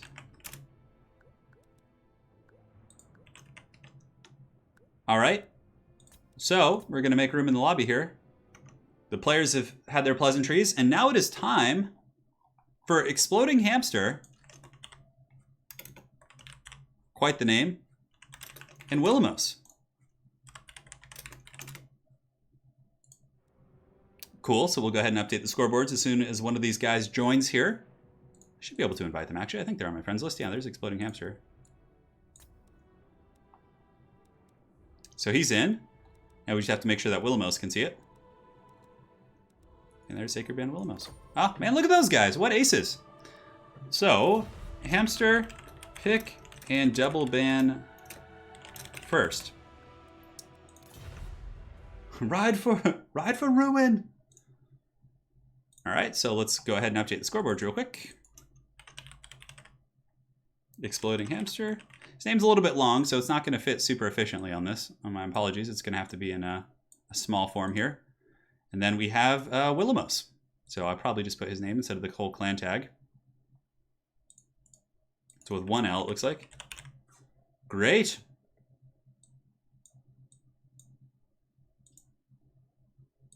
Scoreboards are set to 0 to 0. And the first map of this match is going to be Troll Country. Troll Country. Whenever I hear Troll Country, I always think of Avenged Sevenfold, Bat Country. All right, so Troll Country's down here somewhere. The Troll Country.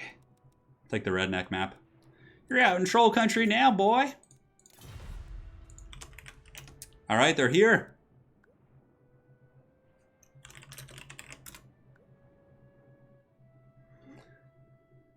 So what are they going to pick and ban?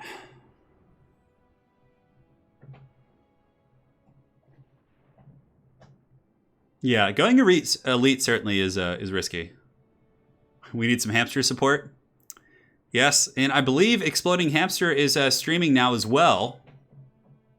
So if you guys want to watch him play live, you can head on over to his YouTube channel, which is Exploding Hamster. I believe he casts only in German, but nonetheless, if you want to watch live gameplay as well, you do.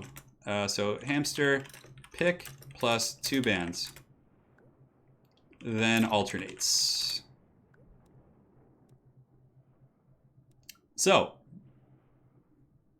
we're going to see what the lads pick and ban. Geographically, Troll Country is in Finland. Ah. You're in Troll Country now, boy. I choose Norska and ban Tomb Kings and Vampire Coast. Awesome. And now Willamos is going to come in with his pick of the Sacred Band. Norska and Troll Country is quite thematic. Are we going to see the Troll King? I don't know if I've seen Willamos play before, so I'm quite excited to see his playstyle. Troll Country is Norway, sorry. Yeah, that makes sense. That movie's really fun. Troll Hunter. I don't know if you guys have seen that, but it's kind of like a pseudo documentary, like you know, following actual trolls in Scandinavia. It's really fun. What's up, Joey B? What's crack-a-lackin'? Hey, Falcon. Welcome to the stream, man. We had some... Dude, Falcon, you got to go back and watch that series. We had a glorious Charybdis. We had a Strigoi Ghoul King or a Strigoi Vampire Lord with White Kings. We had some crazy builds in that series. And all the games were pretty close. So we have Norska vs. Rats here in this first match between Exploding Hamster and Willamos here. James Watson, thank you for the $5. The 5 Canadians need some hamster love. Hey, we also need some Willamos love. Come on. We got to go both ways. Got to go both ways. We haven't had High Elves yet. Oh, don't worry. If we get Aristodamos in next week, you'll get all the elf play that you guys want.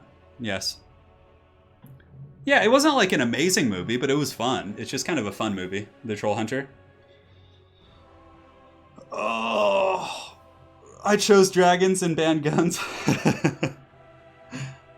James, thanks again for the donation, man.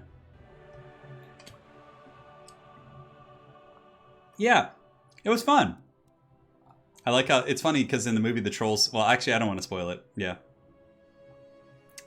Willemowski. Oh, is that his actual name? Damn, it's cold in here. What the hell is this? It's treason then. Let's get some Williams in chat. Hell yeah. I'm putting on a shirt. Because it's getting cold. We are on the troll country. What is Exploding Hamster going to bring? Probably a very wide infantry army with a ton of javelins, I would imagine. I don't... Throg is a little bit risky against Giselles, but on a small map like this with a blitz, like, you might be able to get away with Throg. Do you think you could get more viewers if you streamed on Twitch? I actually don't think so. I have a feeling that if I streamed on Twitch, like... I mean, yeah, if I streamed on both, maybe I could get a little bit more, but... like, if it were one or the other. I've seen Warhammer streams on Twitch, and they're never, like, that big, really. Unless it's, like, a really big kind of streamer from another community, like, streaming it or something. Yeah. It seems like it's more popular on YouTube. Start when ready. No need to wait for me. Might be a little bit of lag here, hopefully not. I sense a little bit, but hopefully we can get through it. Misha, it's true. It's true. Some foul sorcery has cursed the lands with eternal winter. I haven't seen the new Joker movie, no.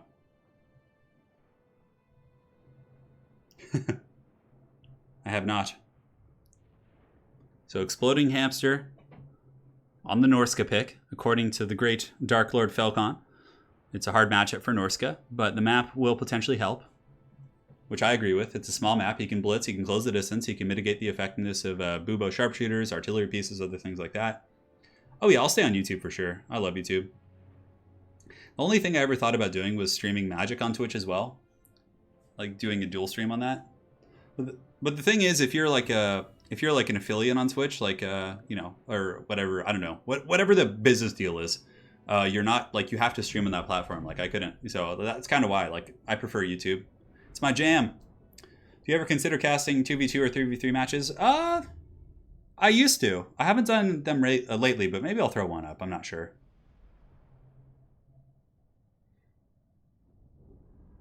Yes. So we're loading into the glorious troll country. Exploding Hamster on Norska. Willamos. Going to be on the forces of the rat people.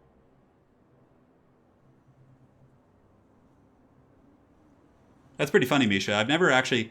I don't think I've ever really sat down and watched CA streams, but... yeah.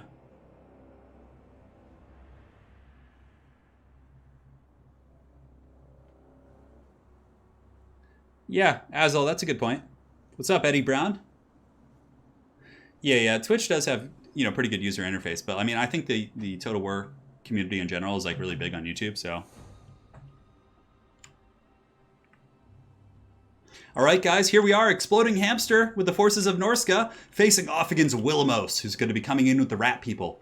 And it seems both players have very, very solid builds.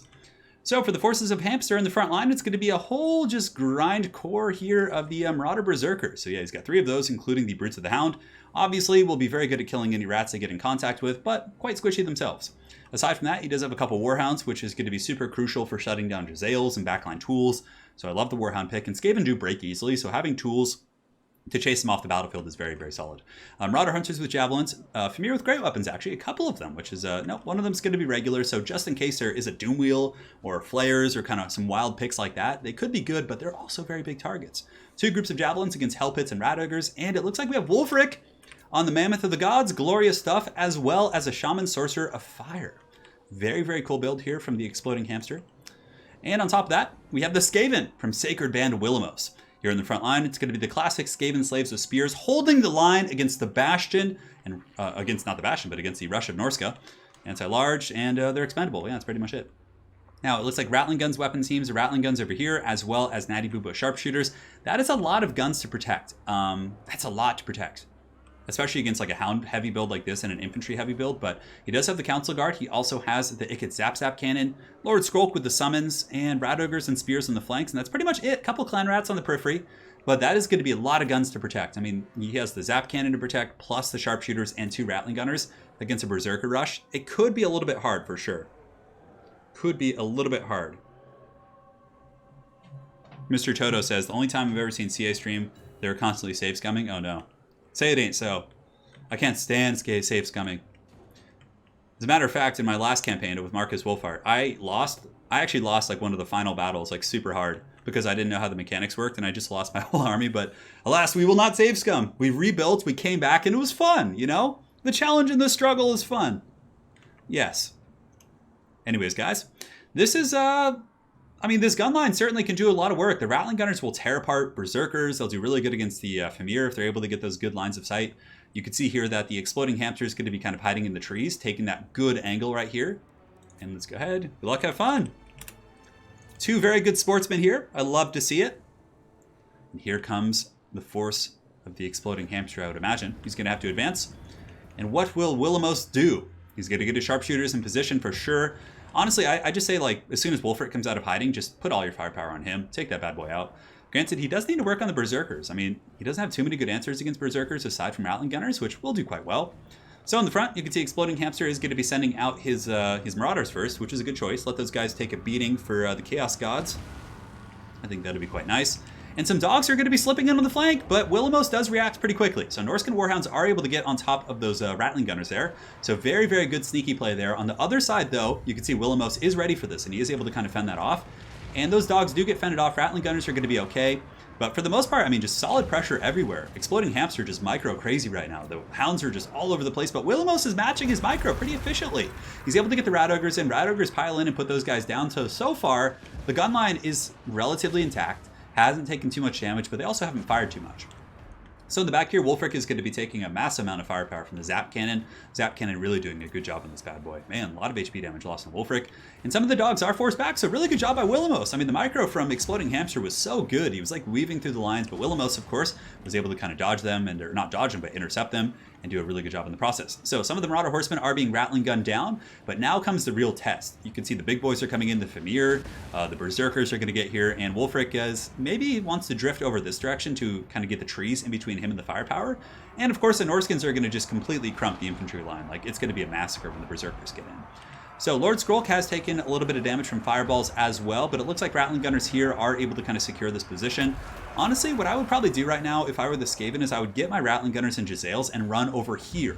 Get a high ground position away from the main force of pressure here from the Norskins, and then just kind of shoot down range, because this whole flank is going to collapse pretty soon.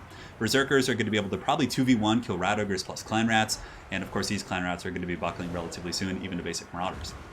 Now over here you can see the Rat Ogres were actually able to catch the Norscan Warhounds, and nice Rattling Gunner play. Look at these guys just teeing off into the Famir Warriors with Grey Opens. Willamos just with the great Skaven control here, getting that juicy focus fire. However, Exploding Hamster is going to be coming in with a Burning Head, burning through the rats or the witches, whatever you want to say, but he is able to get a decent skull. Granted, there's not that many models here.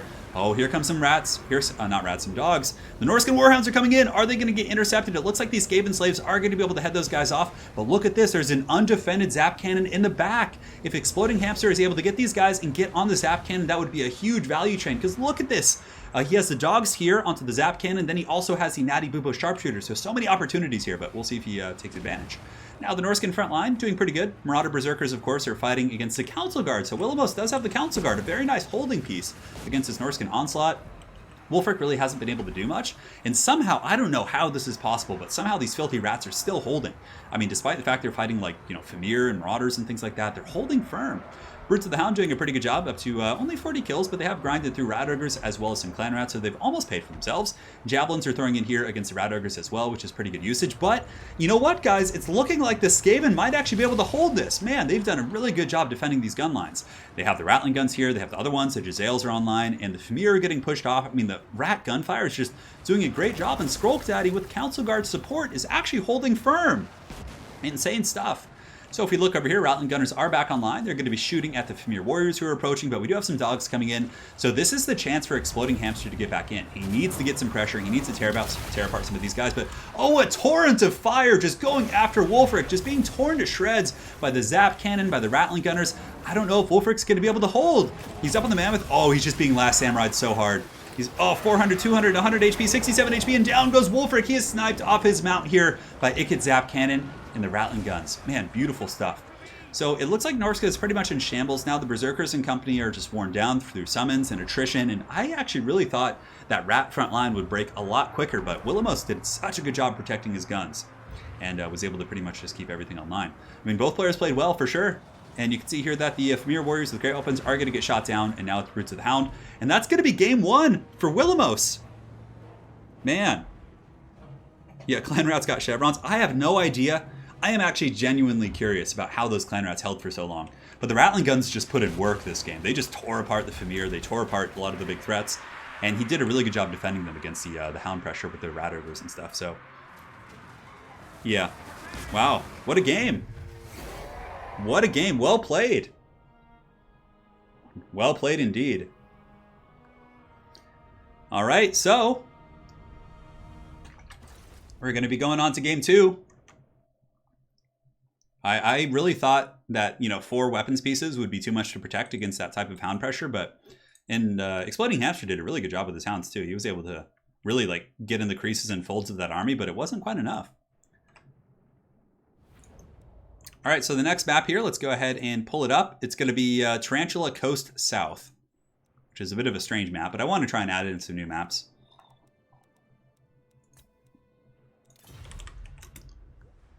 Great micro, man. I was really sure my backline would be gone in a second with those wolves. GG. Good sportsmanship all around. So will you pick and double ban now? And here we go. The Clan Rat's encouraged by the assassin? I have no idea. So Andrea, can't watch the stream tonight. Good luck to everyone. ADEC, hey, right on. Yeah, good game the other day, by the way. And also, come back and watch it later because it has been just amazing games across the board.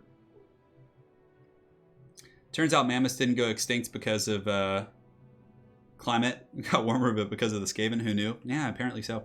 Samanten, thank you for that, man. Samanten coming in with the steel chair. What is this? Likes, 1K viewers, under 200 likes. That is a little bit, disappointing. Show the stream some love. Every like helps Wolfric's funeral. Yes, please do, guys. Drop the thunder! Could not do it. Too much chaff around. So Willamos is going to pick Tomb Kings, and he bans Empire and Dwarves. And Exploding Hamster is going to counterpick with... Or not even counterpick per se, but he's going to pick... Find out here in a second. Tarantula Coast is a weird map. There's like a choke in the center. Yeah. Is Willamos a dark horse contender for the crown? Who knows? He has the great Hadries awaiting him in the finals. Samanten, thank you so much, man. Appreciate it, Lars. It's very generous of you. Yeah, guys, do pump those likes. Pump them up. I hate asking, it's very cringy, but it is essential to my business, as I do this for a living. Alrighty. Alrighty, lad. Game 2. This isn't even the finals, man. We still have another glorious best of 5. Willamos is like, by the way, you have Felix and GoTrek DLC? That's a good question. I like that. He's just like, he's making sure. That's a fair question. Good to know. He got Last Samurai pretty hard for sure. Hey, no worries. Well. I know we're streaming. We're going in hard. It's 12 noon here. ECL qualifier number 4. Second best of 3 of the day. Best of 5 coming up soon. Hamster obviously can't pick Norska again, so he has to pick someone else.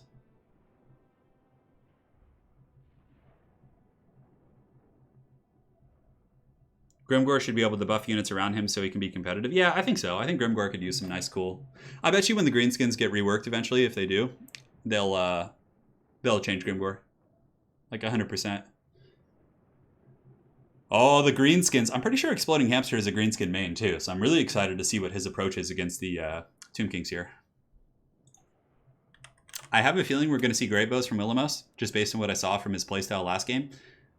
Yeah.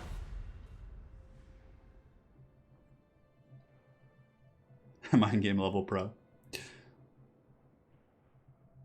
I watched so I was watching a battle report the other night in what's it called? Warhammer Fantasy or Age of Sigmar, whatever. And whatever it's called now.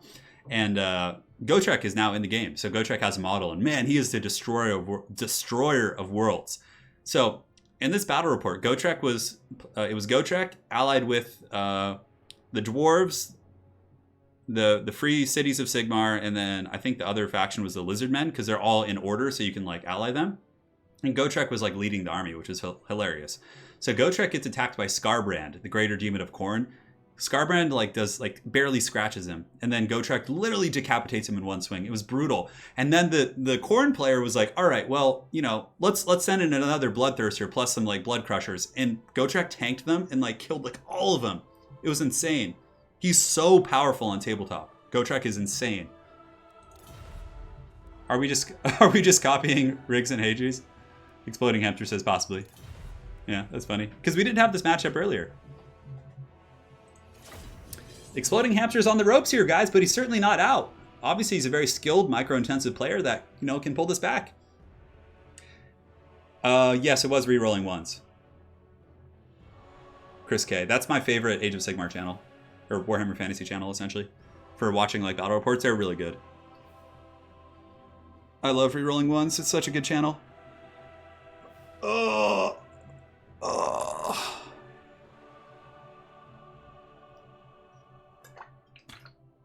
Oh, that's some good water. All right. Looks like he's ready. Good luck, have fun. He does. Well, Gotrek costs like 500 points. Like he's like a fourth of your army. It is lore friendly. I was so surprised because Skarbrand got the charge on him, and I was like, "Oh, this is gonna hurt." Because Skarbrand like does like a ton of mortal wounds and like can just do a ton of damage, but Gotrek was able to like. So Gotrek has like an okay armor save. He has I think it's like a 4-up or something, which isn't bad in fantasy. And on top of that, he shrugs off all wounds on a 3-up, all wounds. So like even if you do like 10 wounds to him, he gets his armor save, then a 3-up save on top of that. He's very hard to kill. I'm not a fan of Kill Team. I prefer the more like grand battle. Yeah.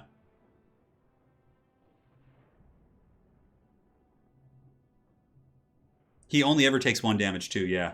So like even if Gotrek gets hit by a 3 damage weapon, he reduces it to 1 damage. It's ludicrous. What I'm going to be doing for fantasy? Yeah, Hamster picked Greenskins into Tomb Kings. Falcon, to answer your question, what I'll be doing for my fantasy army is I'm going to be building an Empire army using the rules from the new Free Cities Codex that just came out, or that comes out tomorrow. And I'm going to be getting Karl Franz. I'm going to be getting Demogryph Knights. I'm literally just going to paint them all like Empire. I'm going to write Karl Franz's name on it. I'm going to go to my Games Workshop store. I'm going to play. I'm going to refer to them as the Empire the entire time. And when they ask me, they're like, oh, you know, that's actually, you know, that's not Karl Franz anymore. I'm going to be like, you know what? As a matter of fact, in the end times, Gotrek escaped the old world through the realm of chaos and he ended up here. But little did he know that Karl Franz and a contingent of the Royal Altdorf Griffites were able to follow Gotrek through the portal in the end times. And they're somehow in Age of Sigmar now. I'm doing it. It's going to be great.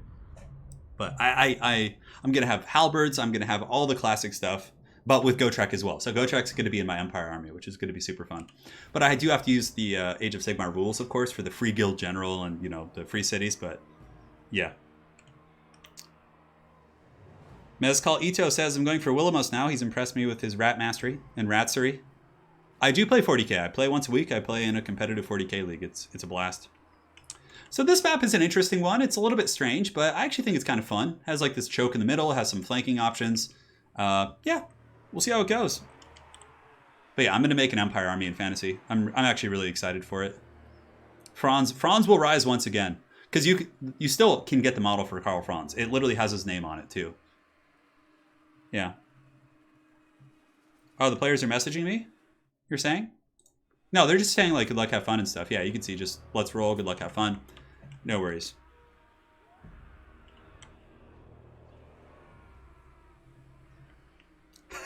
Mr. Picard, I am in denial.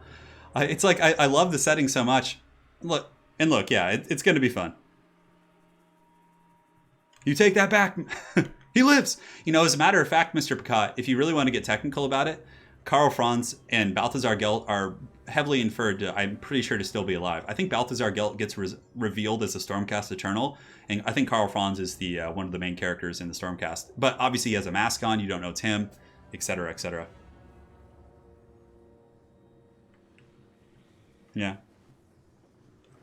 All right, guys, here we go. Game 2, Exploding Hamster picking greenskins into Tomb Kings. Many people do consider this to be a counter pick, but nonetheless, he's obviously very good at greenskins here, and I'm quite excited to see what he brings. So, double Doom Diver Catapult. Awesome stuff. On top of that, we have goblins in the back line. We have 3 groups of nasty skulkers just to smoke bomb and drag down constructs if they can. We have Skarsnik, the Warlord of 8 Peaks. Anti-large armor piercing. A huge core of goblin archers. A second row of goblin archers, including the Rusty Errors. Oh my god, and they're Night Goblin Archers, and these are regular Goblin Archers. What lunacy is this? There's like no infantry. It's Doom Divers, a couple nasty Skulkers in reserve, multiple lines of Goblin Archers, Orc Boar Biggins in the trees here, double Doom Diver Catapult, and Orc Boar Chariot? What planet are we on? This is insane. This guy says, Turin, helping my need to do something while I recover from this god... Oh, shin splints are horrible, dude. I got those back when I used to run track. Ugh, God. I'm sorry, man. Yeah, I'm pretty sure Karl Franz becomes the ink. Yeah, the manifestation of Sigmar in the end times. Yeah. Yeah. All right, man. I am very curious how this build's going to work here from Exploding Hamster. That is some next level stuff. And for the Forces of Willamos, pretty standard. Tomb Guard in the front line, Archers in the secondary. He's got Kotep here. On the Roomba, of course, the Lich Staff is going to be getting rid of the Wa effect. Tomb Scorpion. The Sphinx here, which is a really good choice against like Spider Tech. And a bunch of Skeleton Spears. Man, this game is going to be nuts. Yeah, Cetra is a Stormcast character. He's Lord Celestant, yeah, I'm pretty sure. You take that back, dang dude. Yeah, I have no idea how this Greenskin army is going to hold here. I mean, he does have layers and layers of archers, kind of, and what he's doing is he's basically going to, the front row will be overwhelmed, right? But once they get through the front row, he's going to have nasty skulkers with smoke bomb and also gold chevrons on these guys. So they're pretty powerful, but the smoke bomb is going to slow the advance, therefore allowing the archers to get more fire, which is very interesting. Skarsnik, I don't know where he's going to use Skarsnik, but we'll find out here in a second. Kotep on the Roomba for sure.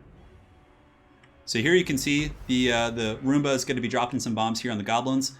Probably want to focus down some archers, but these guys actually are hidden. They do have stock, so he's not going to be able to do that. Doom Diver catapults in the back, I think. He has, like I said, he has 2 of those. I wonder what he's going to shoot with the Doom Divers. I would probably go after the Skeleton Archers, to be honest. I mean, they're a pretty juicy target, especially the Blessed Legion of Demonetization in the middle. So Big Volley's going to be coming in, dropping some hot fire here on the goblins. It does take out 6 models, but nothing to write home about. So that is a lot of micro. That is a ton of micro to deal with for sure. And here you can see the goblins going to be holding the front quite valiantly, but the Doom Diver catapults have now shot. So the first volley is coming down. Let's go ahead and see what he's targeting. I would imagine it's going to be the Blessed Legion. And it looks like it's going after Tomb Guard. Tomb Guard are a good choice too. And honestly, maybe Tomb Guard are a better choice because he has no front line to really fight the Tomb Guard, aside from goblins. So maybe just killing off the front line here for the Tomb Kings is going to be a better choice. So here comes the firepower shooting in, getting pretty good value. I mean, I am actually a huge proponent of Doom Diver catapults. I think they're a very good unit that's very underrated. Here you can see the Roomba going to keep bombing down on the goblins here. They're still steady, believe it or not. These little lads are holding quite firm. I know the Doom Divers need more madcaps for sure. Here comes another volley going into the Tomb Guard, it looks like. Those were not the most accurate of lads, those ones. And a Vindictive Glare is going to be going down right there, blasting the Tomb Scorpion, doing good damage. And an Orc Boar Chariot comes out of nowhere. God, what planet are we on? This is nuts. Exploding Hamster has some really interesting builds for sure. Now in the forest we have Orc Boar Biggins, which could run some interference and maybe intercept some of the constructs, but even still, I mean, against the Sphinx, he needs to focus that bad boy down with archers. So the Orc Boar Chariots do take a bit of a beating. They're going to be falling back, and it looks like an ambush is going to be sprung here as Skeleton Horseman Archers come out of the forest here. Granted, Forest Goblin Spider Riders should be able to intercept those guys. So the pigs are going to be running in, looking to get a decent charge here on the Sphinx, and they'll do some okay damage, for sure. But the archers are really going to be the big thing. Also, there's going to be no WA for this Greenskin Force, simply because of the Bonewood Staff. At the very least, there won't be one for quite some time. Forest Goblin Spider Riders here for Exploding Hamster get a really good pick. They're able to get on the Skeleton Horseman Archers, which they'll probably be able to finish off.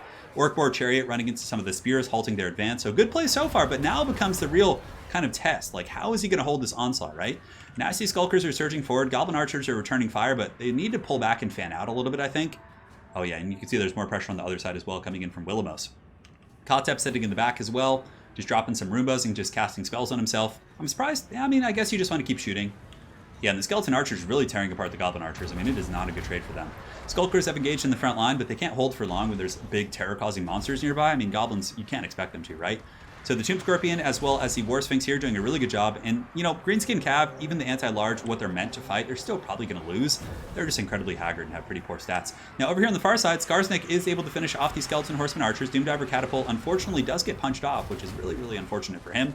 But the Orc Boar Chariot on the far side is actually cleaning up spears relatively efficiently, but is he going to be able to deal with all the constructs and threats from just so many angles with no infantry? I'm not sure how he's going to deal with that. So here the Goblin Archers shooting in, going after the Tomb Guard here, and you can see the big old angry Tomb Scorpion has gotten into the back. I just don't know how Skarsnik's going to hold here. I mean, Orctober is in full effect for sure. This is more like Goblin-tober, but I think there was only a couple pigs here in this matchup. And it looks like the pig mob is broken off. So the Orc War Boys have ran off the battlefield, or they're going to be running off the battlefield most likely. I mean, it looks like they came back. I mean, maybe they can do some shock damage here into the Skeleton Archers, but you can see here Willamos seeing kind of the bacon in the bacon in his sights here is going to be turning his archers maybe to shoot at those guys. Yeah, Forest Goblin Spider Riders are also running as well. But I mean, they do have a pretty decent little firing concave. You know what? Maybe the hamster is going to be able to get this firing box online. He's taken apart the Tomb Guard, but the constructs are going to be a big issue for sure. Skarsnik, though, is pretty decent against constructs, but Tomb Guard and Skeletons are pushing in from a multitude of angles. Doomdiver Catapults are offline. Some Skulkers are back. Definitely needs to get those guys back online. And the Orc Boar Chariot has racked up 38 kills up on the high ground, doing some really good work. Yeah, and here come all the archers. So Tomb Guard here broken off. Doomdiver Catapult crew is having to fight those guys. Goblin Spearmen are going to come help these Skulkers out. And, I mean, all these Goblin Archers being online is quite strong. Skarsnik is in the duel of his life, too. So we have Goblin and Skarsnik here, who are actually going to be fighting against the Sphinx. Very scary situation for Skarsnik. But again, he is pretty tanky, considering he is infantry size, so the bonus versus large isn't going to be that great. Plus, he also has 5,000 plus HP when he's at full health, or it's pretty close to 5,000. Skeleton Archers are advancing up. Man, this game is actually becoming kind of close. The Goblin Archers are still online. They're unleashing a torrent of fire. The big constructs are going to be the biggest issue, and a nice Ushapti summon in the back line here from Willamos is able to get on all those Goblin Archers. But the Orc Boar Chariot is cackling and just running through these Tomb Guard. Wow, is he going to be able to stabilize his backline? That would be absolute insanity. In the meantime, you can see that Willamos here is going to be chasing down the Night Goblin Shaman, who, you know, might actually come back. Like, I don't know if he wants to spend a lot of time chasing the Shaman, because it basically takes the pressure off the rest of the Greenskin army. Oh, look at that. In the back, you can actually see that Exploding Hamster was able to get some Spider Riders back there on Kotep and do some good damage. And the Wa has gone down. So there is a Wa now. The Ushapti summon should be disappearing here in about 20-30 seconds, give or take. Skeleton Horseman Archers thinking about doing a last Samurai charge in here, but there are some nasty Skulkers in reserve who could come in and intercept those guys. So Exploding Hamster is going to pull these in and get the Smoke Bomb most likely, I would imagine. You got to kind of pin those guys in place. It depends on the radius of effect, of course. Kotep still dropping some bombs. Ushapti summon doing a really good job. But again, it only has a couple seconds left. It should be disappearing here in a moment. Now over here, the constructs are coming back in. There is a fair amount of Goblin Archer fire left. The Orc Boar Chariot's doing a really good job, up to 59 kills. This battle is absolutely insane. I cannot believe it's not over. Like, the fact that, yeah, Ushapti Summon will be disappearing soon. Should be. I think it's on its final tier now. Let's go ahead and take a look. Yeah. Man, it lasts really long, though. But yeah, the Orc Boar Chariots are doing a good job. I mean, the constructs can't really keep up with those Boar Boys. Skeleton Archers or Goblin Archers are back online, just kind of pouring fire into some of the constructs here. But, I mean, just running in all directions and kind of kiting them apart could be quite good. Doomdiver Catapult crew is back online here. Now, I don't know if they're going to be able to make it to their artillery piece, though. It's a little bit scary. So here we do have some Skulkers. The Ushapti summon is gone, so the bounce power is going to normalize here. Skarsnik might want to actually go after the Tomb Scorpion. I mean, going after the Sphinx is a good choice, too, but yeah, that Sphinx is quite scary. In the back line, though, the Orc Boar Chariots are just causing problems. Oh, no, and the pigs are coming! We're getting a huge bacon charge. They're wavering 10 leadership, but this charge is going to hurt. Kotep is large on his Roomba, and you can see the impact does a couple hundred damage. I mean, they're going to break pretty quick here, but they should be able to actually do quite a bit of damage to Kotep here. Orc Boar Chariots are coming into the back to ram into these spears. And yeah, this is nuts. This is absolute insanity.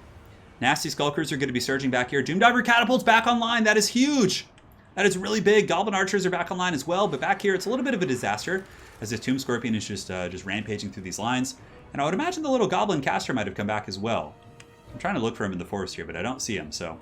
In the back, Kotep does take some decent damage. He goes from 2,800 to about 2,200, but nonetheless, he is able to kind of secure this line.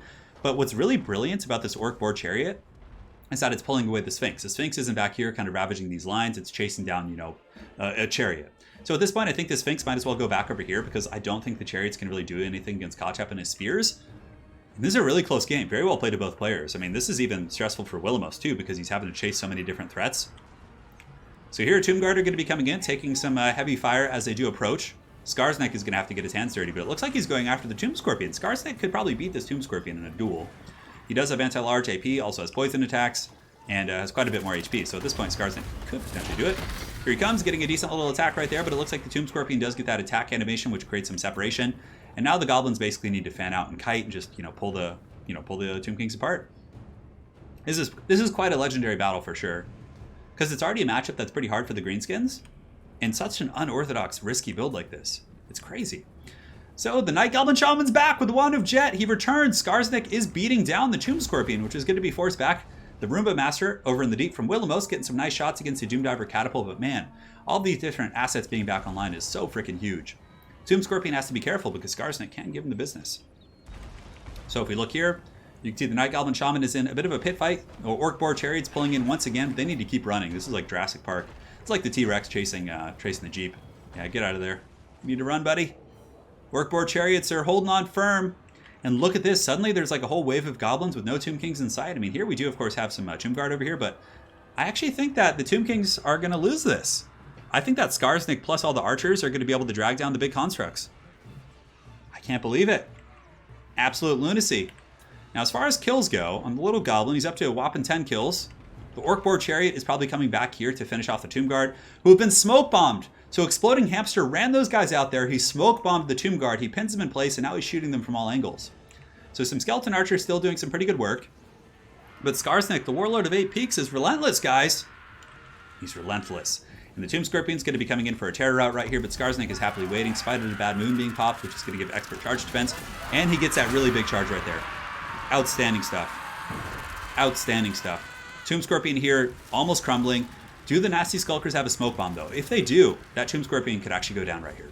So now all the archers need to fan out in pretty much every direction to make it as hard as possible here to isolate big pockets of greenskin troops. So yeah, just fan out in every direction. Oh, and the Doomdiver Catapult crew is going to make it back to their artillery piece. That's quite big. And look at this. The Tomb Scorpion here, 1,000 HP, negative 15. It's going to be crumbling. Tomb Guard in the back are crumbling as well with 427 HP. That volley should be able to pretty much finish them off. But the Khemrine War Sphinx is coming in. Skarsnik, yeah, I'd probably go after the Scorpion maybe. I don't know. He's crumbling as well. This is such a close game. This is such a close game. I mean, both players fighting so hard. Both players just going so deep here. In the back, some Goblin Archers here are probably going to get broken off by the big old Sphinx. Night Goblin Archers in the forest doing their thing. We have Goblins coming back in to finish off the Blessed Legion. And is that Tomb Scorpion dead yet? No, 400 HP, but it is crumbling. So, I mean, the longer this goes on, the better for the Greenskins, right? Just getting this beast to crumble. Yeah, but man, dealing with that big Necro Sphinx is going to be super tough. Nasty Skulkers making their way back towards the Skeleton Archers. And if they kill the Archers and then get back on top of Grand Hierophant Kotep, that could actually be really big. Now, Skarsnik can win versus a Tomb Scorpion for sure. And you can see the Tomb Scorpion actually falls. So now the big threat is going to be the Sphinx. I mean, 5,000 just rock hard HP. Now, what do we have in terms of Goblin Archers here? It looks like we have some here, we have some here. In the forest, we have these guys. The Doomdiver Catapult is online. That's really big. The Doomdiver Catapult here going to be shooting after Kotep, it looks like, which isn't a bad idea. Going after the spears that are protecting as well wouldn't be bad. Yeah, but it looks like they're going, yeah, it's going after the spears right now. But that big old Sphinx coming back in is going to be a terror. That's just going to be so brutal to deal with. So Skarsnik does have 34 speed. Kotep has 28, and he's also poisoned, so he's a little bit slower now. So getting Skarsnik to just go after Kotep would be brutal. Skarsnik's anti-large would just be destruction. How is this working? I don't know, Zablasky. I think that Hamster has had some really good micro and control this whole game. Smoke Bomb going down, which does slow down the hero himself. So Kotep is slowed. Willamos needs to kind of hold here. Skeleton Spearmen might be able to actually fend off the Nasty Skulkers. Hard to say. They're at 6 leadership. But there's another group coming in, and Skarsnik is lurking, but this is the big threat, the big Pumbaa. The Necro Sphinx is coming in. And my concern for the Greenskins is that Skarsnik might get terror routed here, but nonetheless, leaving an impression for sure. Okay, Kotep's very low. He has 1,000 HP. Skarsnik's coming in. Oh, the Warlord of 8 Peaks and Gobla. Gobla's going to be eating on some Bone Daddy tonight. And down goes Grand Hierophant Kotep for sure. Negative 63. And yeah, he's going to be crumbling here. But guys, this is it. This is like the moment of truth. Can the Warlord of 8 Peaks defeat the Great Necro Sphinx? That's it. Kotep's going to crumble. No need to chase him anymore. He's down for the count. 7, and down goes Kotep. But can Skarsnik defeat the Sphinx? That's the big question. It's a little bit scary.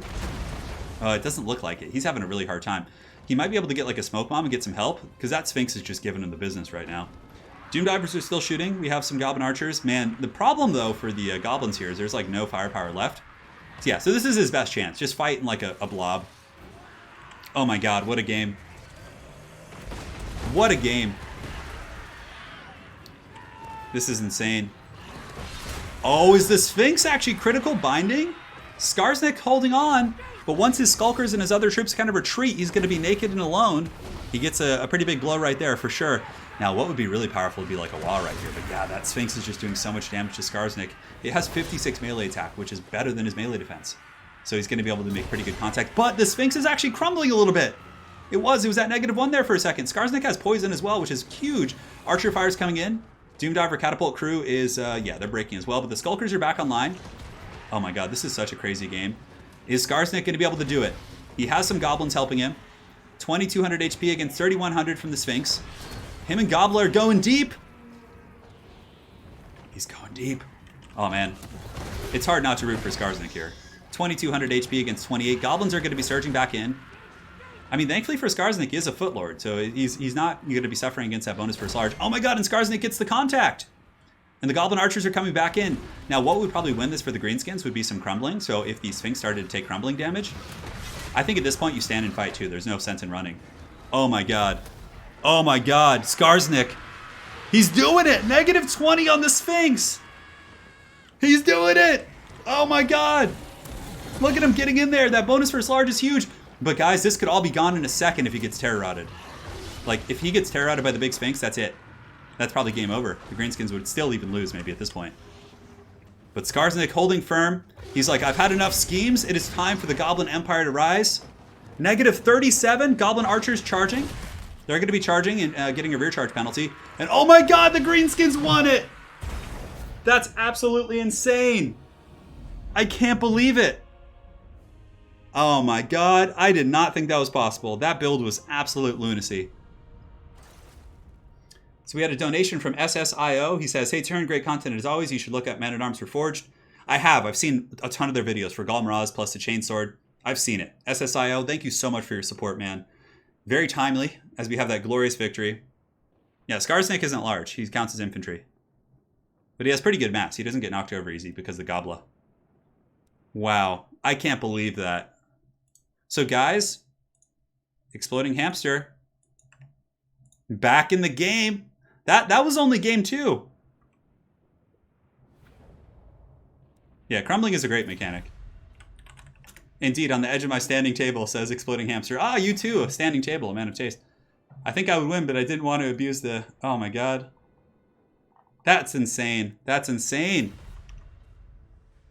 I can't believe Skarsnik won that. Anna would have loved that. All right, so now we're on Schwarzhofen for our last map.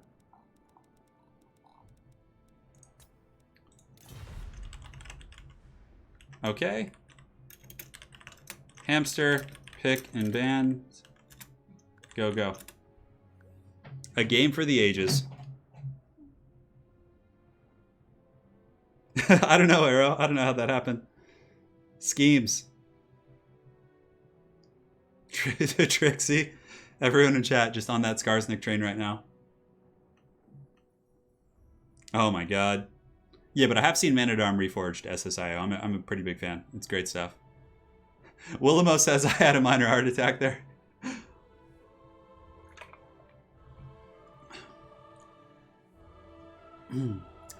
Prisoner of Warhammer, thank you for the 500 RUB. I simply cannot donate after what I just witnessed. Dude, that was insane.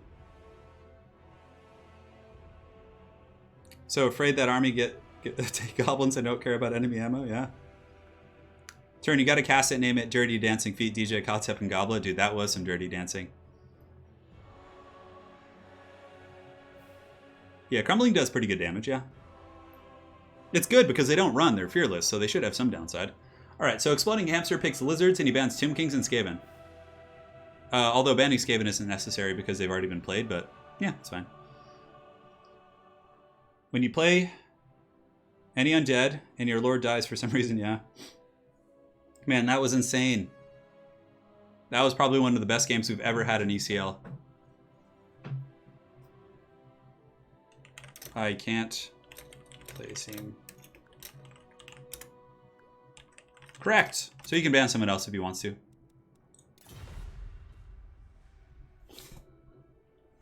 Oh. Don't worry, I'll show it to Lady Turin later. She'll be quite happy.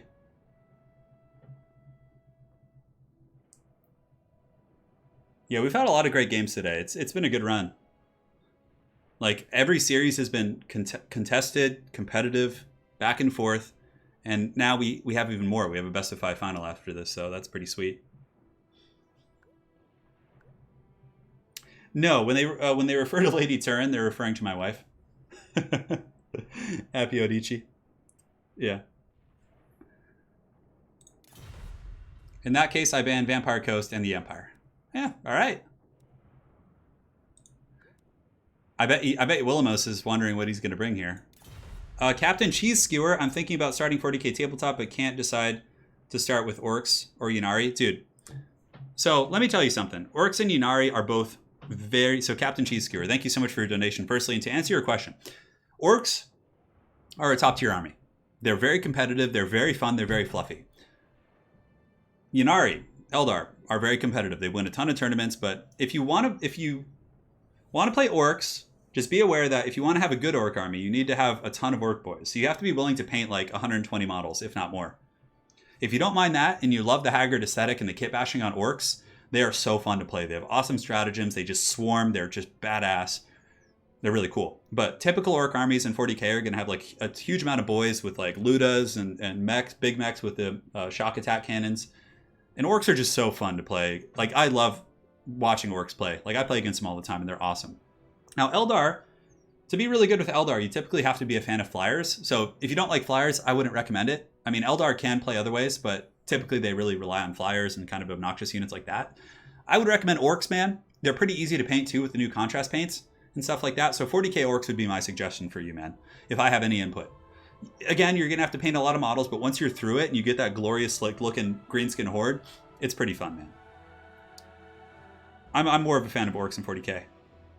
Then we have a donation from SSIO. He says, can't help but hit it again after such a great game. Double whammy. Double whammy! That's from, that's the Anchorman guy, right? If a game ever deserved the hashtag is this one, do it for state. Thank you so much, SSIO. Dude, I really appreciate all you guys, man. This has been a fun day. Is Marathi around? She's napping. Why did the Tomb Kings never develop internet? Because Sesher doesn't surf? That's pretty good. I like that. Yeah. SSIO, Captain Cheese Skewer, Prisoner of Warhammer, thank you guys so much for your support there. Oh, we got Dwarves versus Lizardmen. I'm taking the short folks then. All right. So Willamos, you know, he saw that glorious greenskin game and he's like, you know what? I'm going to win back the hearts of the people with the Dowie.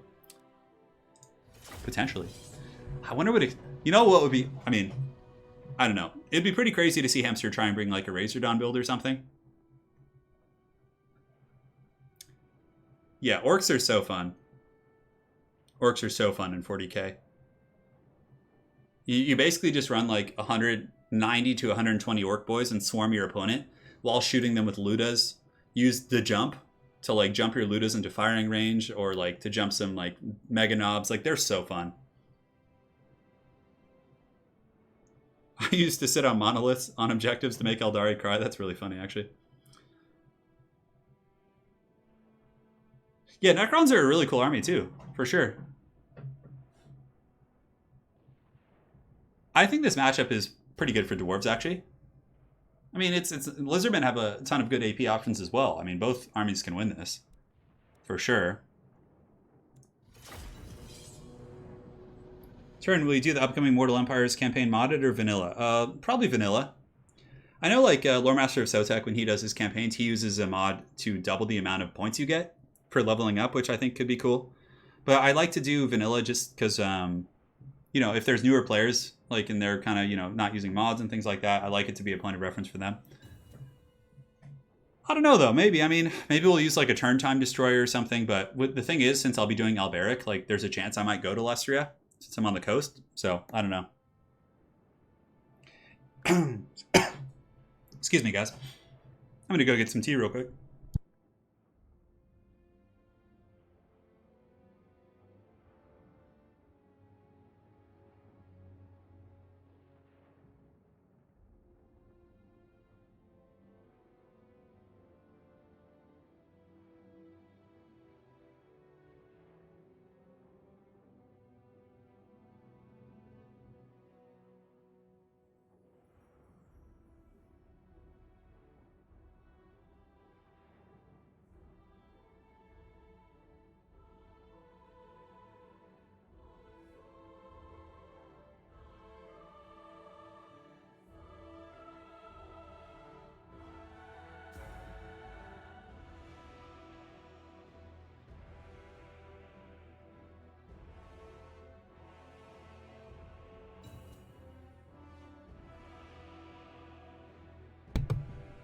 I return, my friends. Yeah, I always kind of feel like I'm cheating when I use mods in campaign. You know, I like the. I know SFO is quite popular, but I prefer the vanilla experience. Not because I think I'm sure SFO is very, very good quality, but I'm a huge fan of vanilla. I don't know why. I'm kind of old fashioned like that.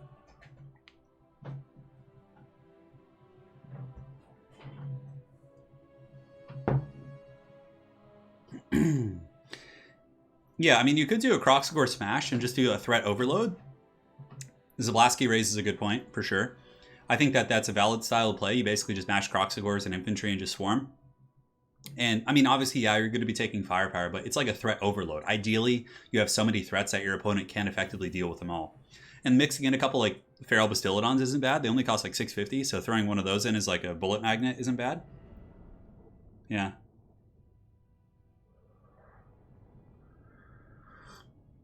Arch 1v3, that's actually really funny. The monolith stealing objectives. That's a cool idea. Yeah, exactly. You know, most people play vanilla, so, you know, my campaign, I think I'd rather have it be vanilla. But I'm sure SFO is really good. Yeah, I'm sure they do a great job.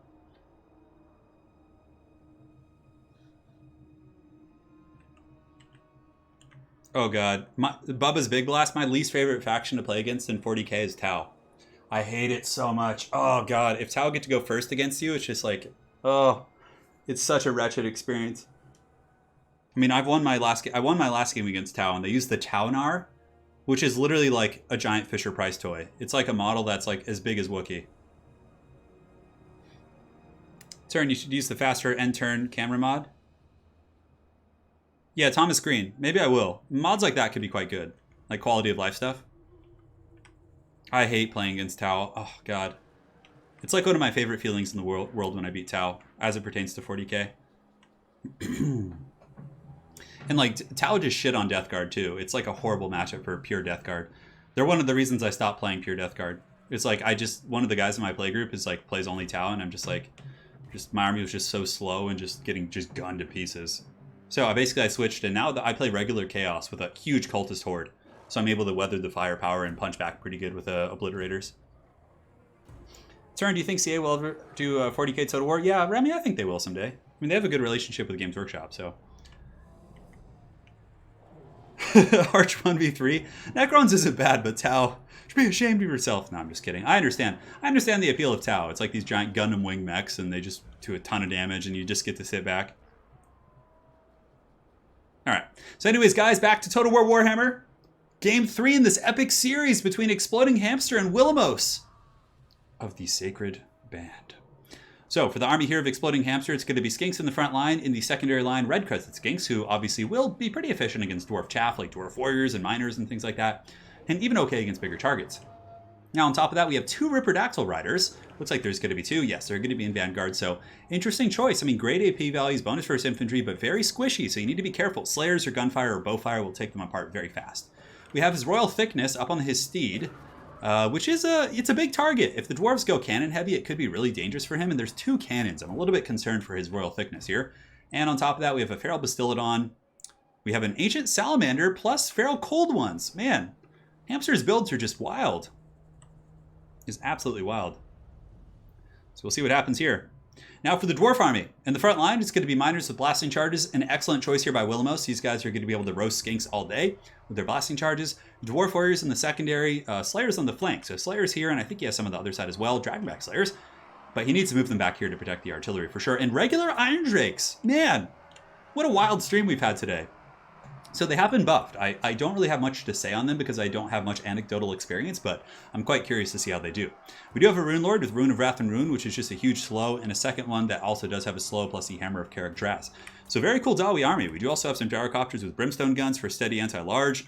So I'm really concerned for Jabba the Hutt. I think he's in some trouble, but we'll see how it goes. The Thunders are also a pretty good answer against Salamanders. They are a little bit shorter ranged, 145, but Sallies are 160, I think, so they could still outrange with really good micro, but for the most part, the Thunders should be an okay kind of counter-firing unit here, essentially. So, Lizards are going to be surging forward. Obviously, they're on the initiative here because the Dwarves are sitting back, using their cannons and different tools like that. A little bit of lag should subside here in just a moment. Yeah, man, we've been pretty lucky with that today. It's been quite good. Yeah. So here they come. You can see the glorious Mazdamundi is going to be surging down the hill. And the cannons, I'm sure, will be fixing their sights on Mazdamundi. He's going to be a juicy one for sure. And I'm just making sure that...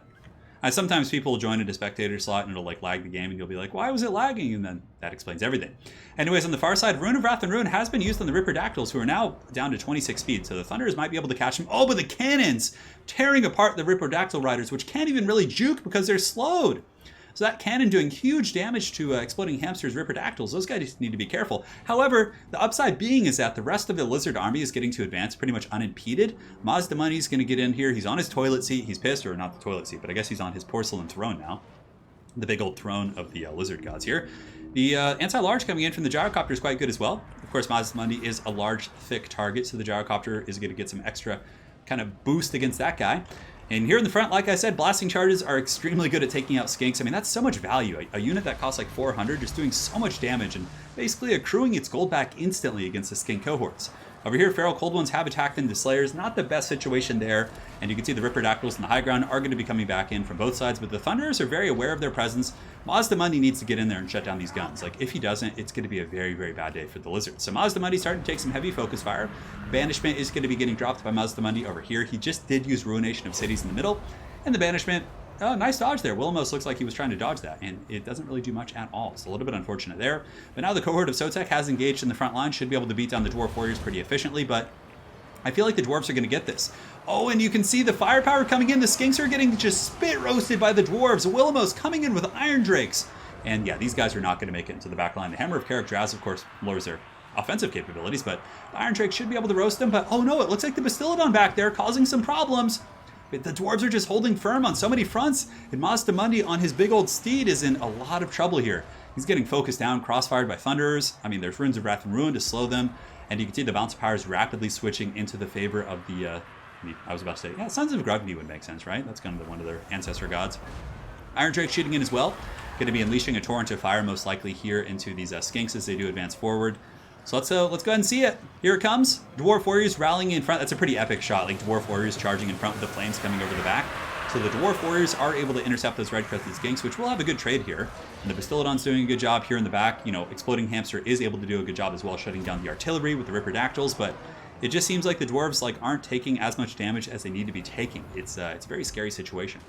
Anyways, let's look at the leadership. So Mazdamundi's holding on. Apotheosis and Cold Blood keeping him on the battlefield, but just barely. I mean, that Thunderer fire is brutal. Some Skinks are going to get up on the high ground. This could be a way for Mazdamundi to get back in the game. If he could collapse his whole position, I mean, maybe, just maybe, take out the Thunderers here, take out the cannon, rotate over, take out the other cannon, and Mazdamundi, if he's able to heal up with Apotheosis, there is a chance, but the Gyrocopter, with its anti-large gun, should probably be sitting on Mazdamundi, I think. Just finishing him off is huge.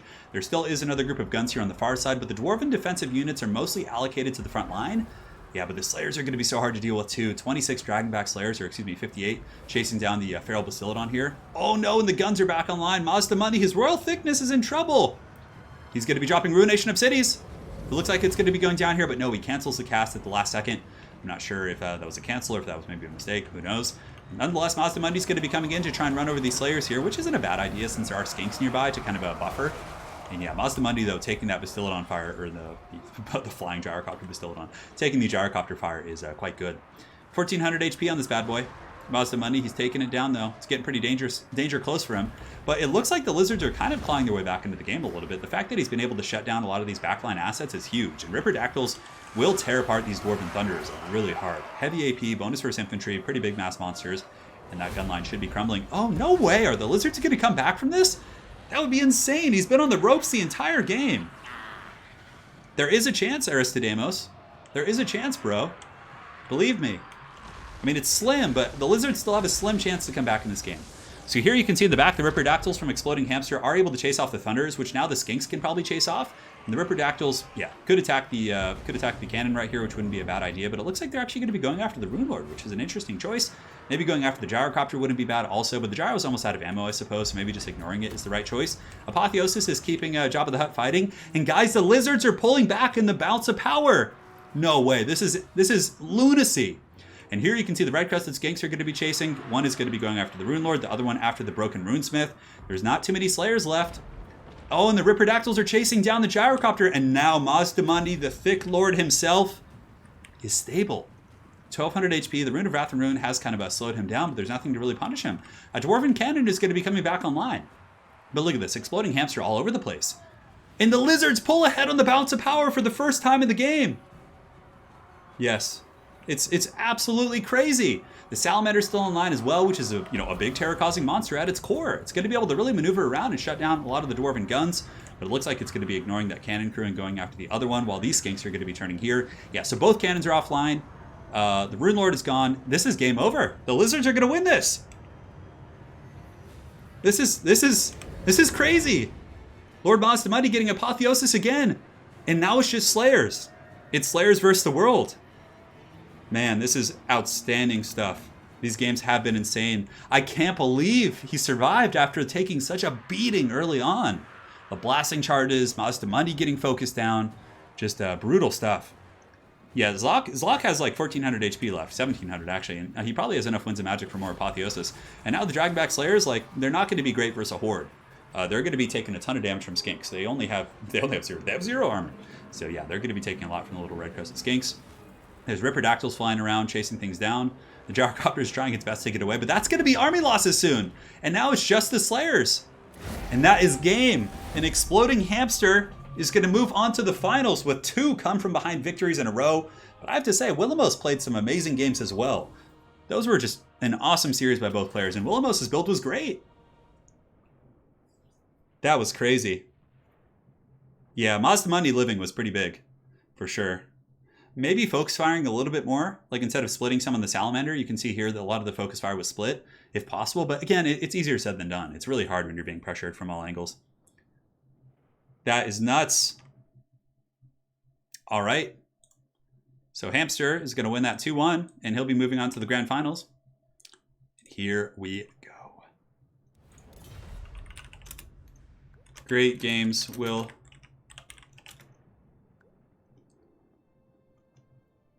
See you next season. Captain Cheese Skewer, a good man. Orcs are really fun because you can kit bash them and just make them so ridiculous. Good call, dude. Good call. Those were amazing games. I mean, both those players played really, really well. So now it is time for Hadri's to appear. The challenger approaches. And for the first map, we will do the Pillar of Bone. Boom. And yes, guys, if you want to check out Exploding Hamster on YouTube, it's just as the name is spelled. I believe he only casts in German, but nonetheless, you can still watch his gameplay if you want. Awesome player, clearly. Willamos put up a great fight, man. Like, he could have won those games, too. It was like, both those games were just razor close, so he clearly very evenly matched. Willamos played a great game. Let's hear a round of applause for him as well. Hadri's. I know Hadri's has probably been watching some popcorn, studying his opponents.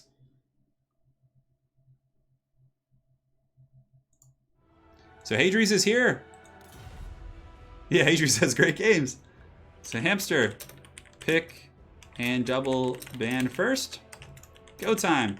Hey, at least Hamster's warmed up, right? But, I mean, we could give him a break if he wants to, but I think he's streaming, so he probably wants to just keep going, I would imagine. So we have Exploding Hamster versus Hadri's here in the grand finals. The winner will be earning themselves a place in the Council of the Elector Counts.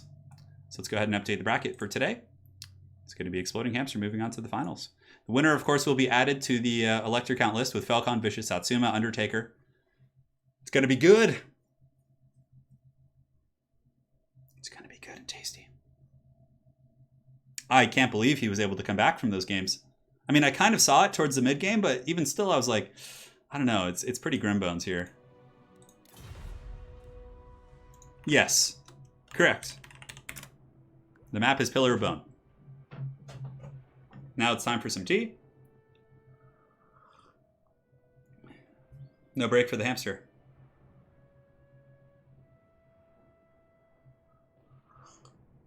Ah, that's some good tea. There's nothing like having like coffee or tea when it's cold, you know? I think I might have missed some donations as well. Let me scroll down. So we have a donation from Nox Zone. My apologies for missing that. He says, Kazakin, Kazagit, ha. I know, that was a little bit preemptive, huh? But nonetheless, it was still a great battle by the proud Dowie.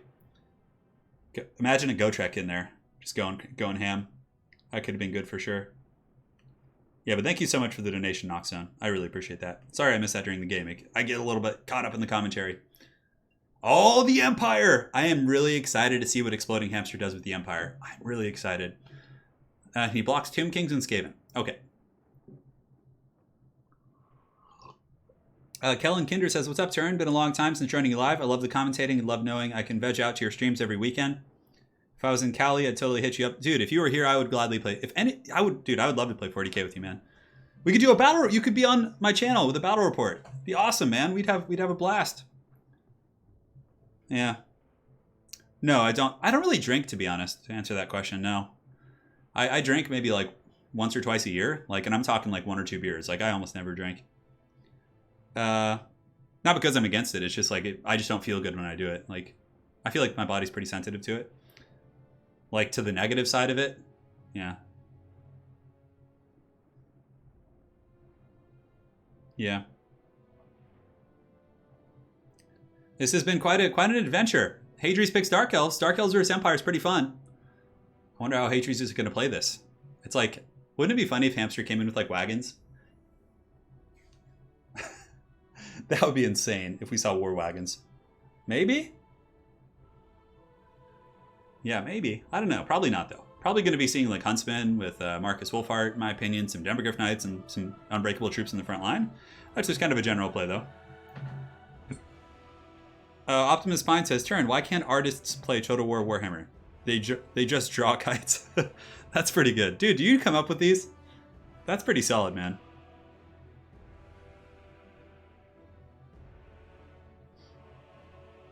Turin, how do you survive Krakow? So, some of the few times I do drink a little bit, we don't go to Krakow, actually, Mr. Toto. We go to Warsaw. Anna's family lives kind of northeast of Warsaw, I think. Like out in the countryside. So, we typically stay in Warsaw. But yeah, we usually go like every Christmas, and that is one of the few times I do drink. Is I'll have we go to Old Town for New Year's, and we have the honeyed mead. It's so freaking good. It's like this. It's served hot, and it's like in the like cold of winter, right? So it's like freaking snow, cold, and you're having this like mulled mead. That's like it's warm, and then it has all these spices. Oh, it's so good. That's like the only time I'm like, hey, can we go get some of that? Can we go get some of that? Yeah, the Black Lions, maybe. Hadri's here in the Grand Finals formation. Yes. I'm essentially half Irish. I'm Irish and Italian mostly by ancestry. Yeah. Oh, but obviously my family's been in the States forever, so I don't really have any like, immediate descendants and things like that. Optimus Fine, I enjoy him, dude. Robert Druin, first time joining a stream. Well, this is a good one to be joined in on, man. Yeah. Welcome. Misha, yeah. But yeah, Anna and I have a special place in my heart for Old Town Warsaw, because that's where like, I first came to meet Anna and everything, and yeah. Why do you say that, Aristodemos? It's not true. I'm sure you're wise. I will, dude. Yeah, Exploding Hamster streaming as well. If you guys want to watch him play live, he does cast in German only, but nonetheless, he's a good player and a great caster. If you know what he's saying. I mean, regardless, he is. But so finals are a best of 5. This is BO5, by the way. I'm just letting them know, just so they don't leave after game 3.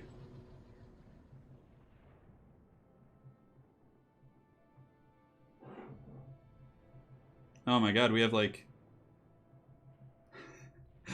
alright. Well. We have the someone dropping Bible quotes in here. It's pretty funny.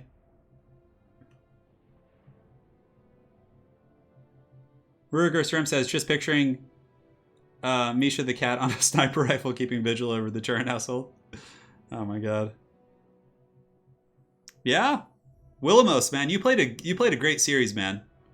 You played a really good series today. Props to you, man. We'll get you back next season, 100%.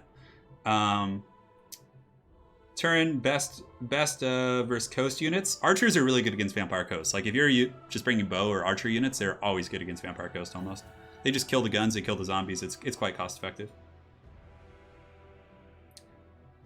I've been to the CA offices for the Everchosen. Yeah, the Everchosens are cast from the Creative Assembly offices. I'll make sure that Hadrius doesn't have a question here. He's ready. Cool.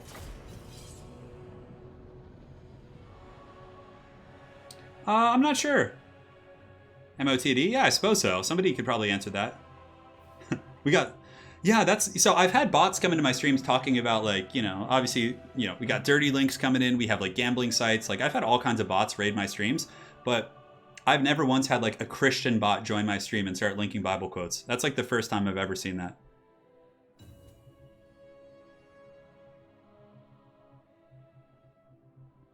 Yeah, it's crazy. I'm a big fan of Marcus for sure. More so for the nets. I mean, but Franz is so good here too. Franz can just lay the pimp slap on a lot of the Dark Elf lords and can win you those big like fights with your Demogryph Knights. So Franz and Marcus are both really good choices. You can bring Toddy too if you want to go with like a Deathcaster Amethyst and not have to worry about like healing your characters and stuff. So it really just depends. I mean, there's a multitude of ways the Empire can play, which is why they're a good faction, I think. What was the best battle till now? Dude, Rob, there was so many good battles on today's stream. I think the best battle has to be the Goblin one, though. That was just so exciting. Christian bots, I know. We're being raided by them.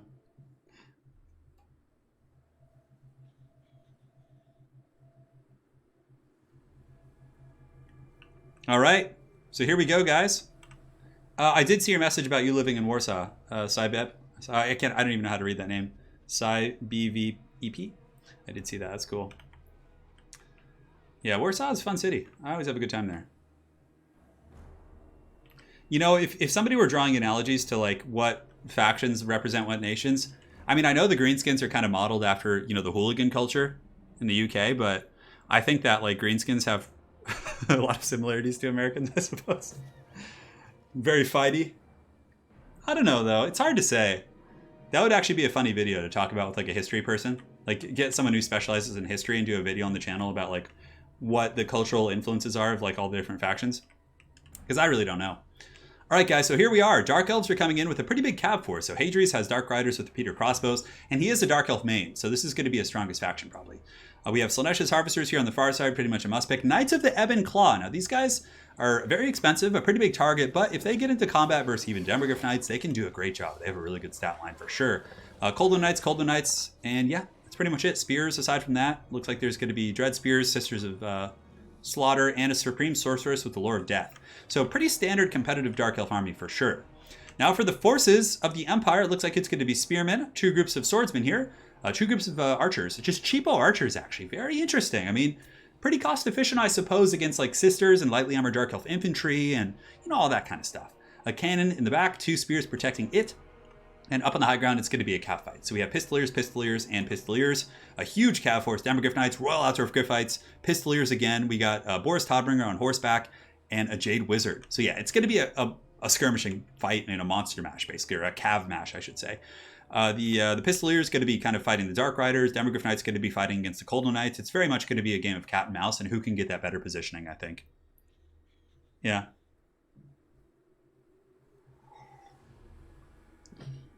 Yeah, I think Bretonnia is France and Arthuria in England. Yeah, correct. All right, so the battle's about to be underway. No need to wait for me. Looks like we do have a Vanguard from Exploding Hamster on the far side, so he put all his Pistoliers on the weak side of the Dark Elf formation. Of course, he doesn't know it's the weak side, but he'll probably pull those guys back over here to deal with this big pressure. Now, the Dark Riders are actually a really good tool against Demogryph Knights. If they're able to sit and just hammer into them with the Repeater Crossbows, they'll go down very quickly. And it's just regular Archers, actually. Not too many people use those. And you can see Exploding Hamster, as soon as the game starts, is going to be grabbing these guys and swarming back towards the strong side of the battlefield. So here it comes. And yeah, Sisters of Slaughter are going to be pretty strong here. We do have some Swordsmen in the middle, which will get destroyed rather quickly, but I wonder where he's going to go with these Pistoliers and what he's going to focus. Now, the Cannon of the Empire in the back is just a regular Great Cannon, is doing some good damage against the Coldo Knights, actually taking out 7 models already, so really good value train. The archers, I was about to say peasant archers, but regular Empire archers up here on the high ground, going to be shooting down against Dark Riders, and the Pistolier Corps is going to be opening up a salvo here onto the Dark Riders with repeater crossbows. I would imagine. Here comes one volley. But yeah, they're being pressured pretty hard, and honestly, focusing down Sisters of Slaughter would not be a bad idea at all. So here comes a massive flank overload by Hadrius, coming in with Coldwood Knights, Knights of the Ebon Claw, really going to be committing to a fight here. So what I would recommend maybe for Exploding Hamster and just kind of like just observation is maybe just move the spears up here and fall back with everything and force Hadrius to push into your, spears and your defensive formation and things like that. Sisters taking a bit of damage, but they are going to be getting into spears and swordsmen and doing a ton of damage. Slaanesha's Harvesters pushing in as well, but so far the Pistoliers could do a lot of counterpunching here. And oh, this is actually a good pick. So oh no, but he gets countercharged. Oh no, Exploding Hamsters, Royal Altar of Griffites take the charge and a Spirit Leech to the face. So a little bit of a misplay there, and now I think this is going to play into Hadrius' game here, is that he's going to be getting most of the charges. Granted, the Coldwood Knights are still taking a beating themselves. Soul Stealer's going down, Earthblood has gone down as well. A lot of debuffs coming in from the Dark Elves though.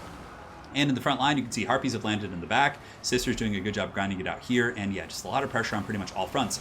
So this blob fight is really going to be the big determining factor. The Royal Altar of Griffites have Shield of Thorns, but that was a pretty catastrophic mistake, letting those guys get charged. And in matchups like this, where both players are committing to a big cav force, that's all it really takes. On top of that, Hadrius is going to be jumping down with Dark Riders and getting into the Archer line and the Pistoliers. Toddy's going in, but he is able to counterpunch relatively well. I mean, the Royal Altar of Griffites still holding firm somehow, some way. One group of Coldwood Knights is pushed off, and the Harvesters are also pushed off, so it's certainly not game over, but I would say that was a pretty good engagement there for the Dark Elves. Now, if we look, it looks like the cannon is offline as well. I think the Harpies were able to push off the cannon, and the Sisters are probably going to be able to chew through, but really good play here by Hamster. He's actually getting the Pistoliers behind the Sisters, getting some really good rear shots into their unarmored backs there, and yeah, paying some dues. So here, the Jade Wizard is a little bit surrounded as well. Hadrius is able to push off the Demogryph Knights, therefore allowing the Jade Wizard and Boris Todbringer to be a little bit surrounded. Slaanesha's Harvesters are on the hunt, so those Pistoliers probably in a little bit of trouble if they get caught. And the Empire's done okay in the infantry fight. I mean, they're holding their own. They have a lot of spears and whatnot left, so maybe they can grind something out in that respect. And we've seen Hamster come back from some very, very tough situations. And here, yeah, it's been a really, really good game, Lore Master. Andrew just said something to me, and I thought it was weird. I thought it was a game sound. I was like, I've never heard that sound before. So Boris Todbringer here, going to be holding his own. Jade Wizard is broken off, and Balance of Power is slightly in the favor of Hadrius here.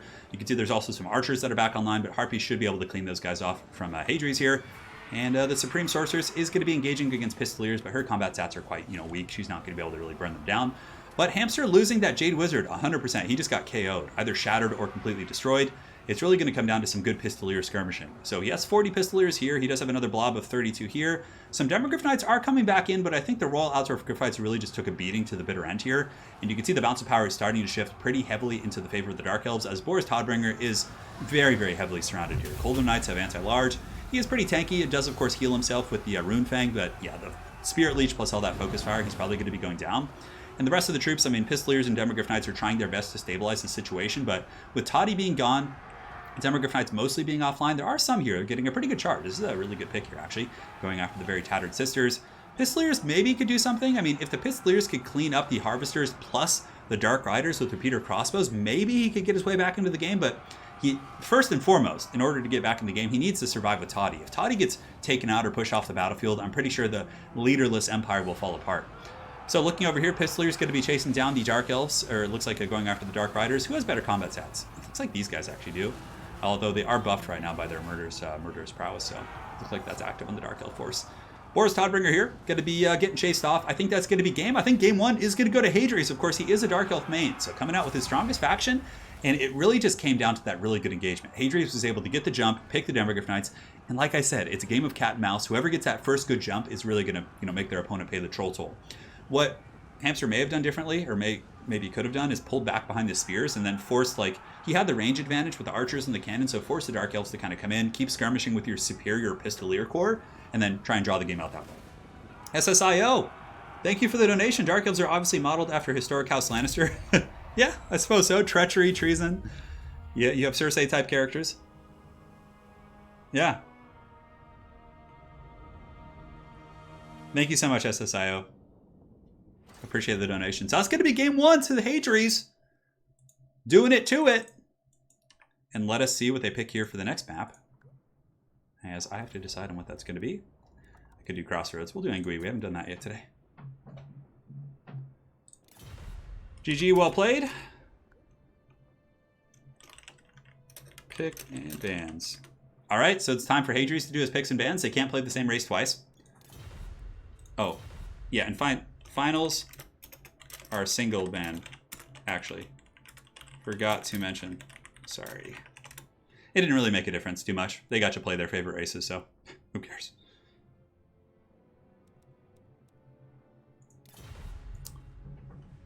That was a good game for sure. Sigmar was not praised in that battle, but you know, it really just came down to that big jump. Well, the Pistoliers were firing all game. All freaking game.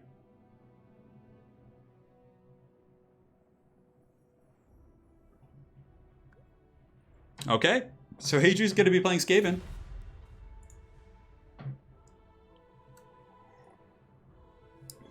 And Exploding Hamster has the opportunity to pick once Hadrius drops a ban. So we just have to see who he's going to ban. Oh no, Hadrian's going for Empire, it looks like.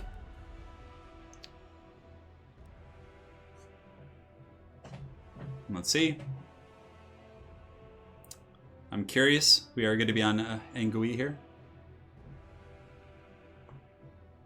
Pretty interesting seeing the discussion in chat about... Yeah, that would be a really fun video. You know who should actually do that is Lore Master of Sotek. That would be great for his channel. A video on the cultural influences. Just get someone who's into history and just go deep on that. That would be really fun. I'd watch that.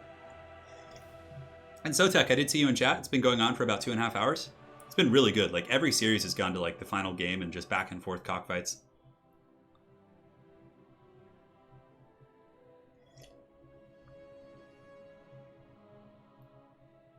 So what's it going to be? Hadrius is sitting on Empire, but we're not sure if that's going to be his pick. He picks Empire and bans Greenskins. Not bad. Good choice. Greenskins are a little bit tough for Empire, in my opinion. I mean, it's not like a horrible matchup, but it's hard. It's micro-intensive.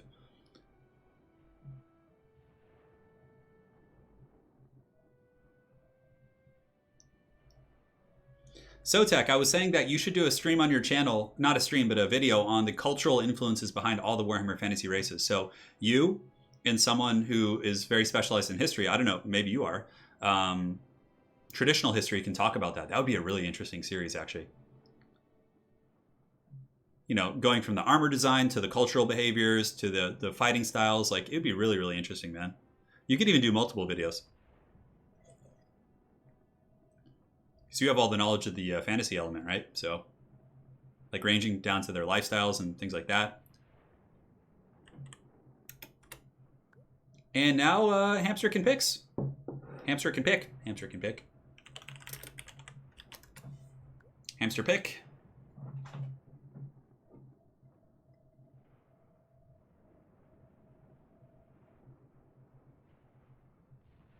Yeah, I mean, obviously they're not like all just one thing. Like a lot of the factions or races in Warhammer Fantasy are like take from multiple, you know, real world things like that. So, yeah.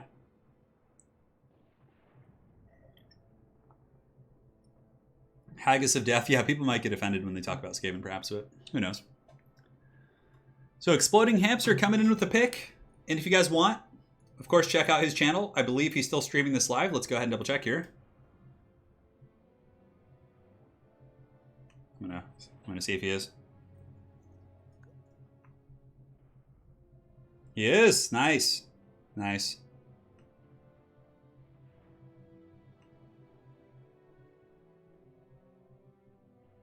Hey, Lore Master, I'm sure you could, man. I'm sure there's some people in our Discord who would be pretty privy on that.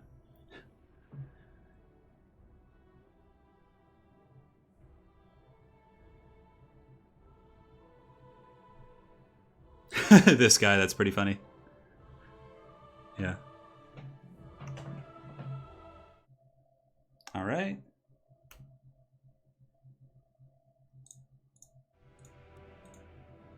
And we got Lizardman versus Empire. We have the DLC matchup. Marcus Wolfhart potentially facing off against Nakai, although it's not going to be Nakai. It'd probably be a Crocscore Ancient, if anything. And typically, I think Slans are some of the best picks in the game, so we would probably just see a Slan, I would imagine.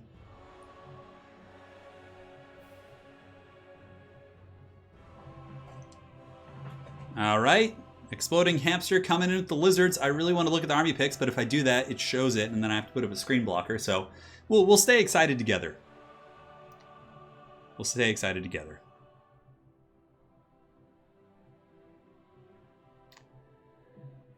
Oh, man. It's been a day, guys. It's been quite a day.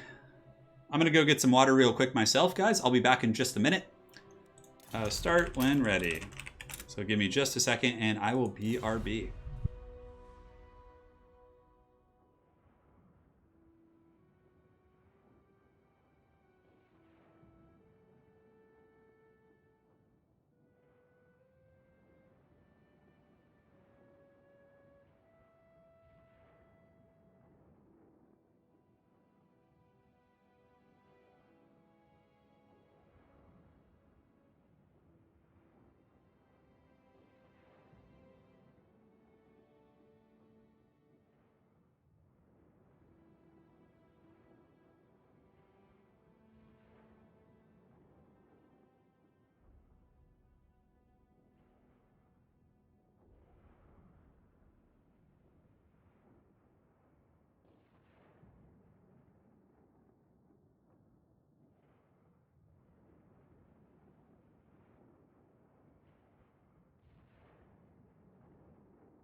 I return, my friends, in Game 2 of the Grand Finals here in today's qualifier. Welcome, guys. No, I don't think Vampire Coast needs too many changes, Jack. I think they're in okay shape. I mean, I think some of the weaker units for Coast could be buffed. You know, a little bit would be neat, but yeah, who knows?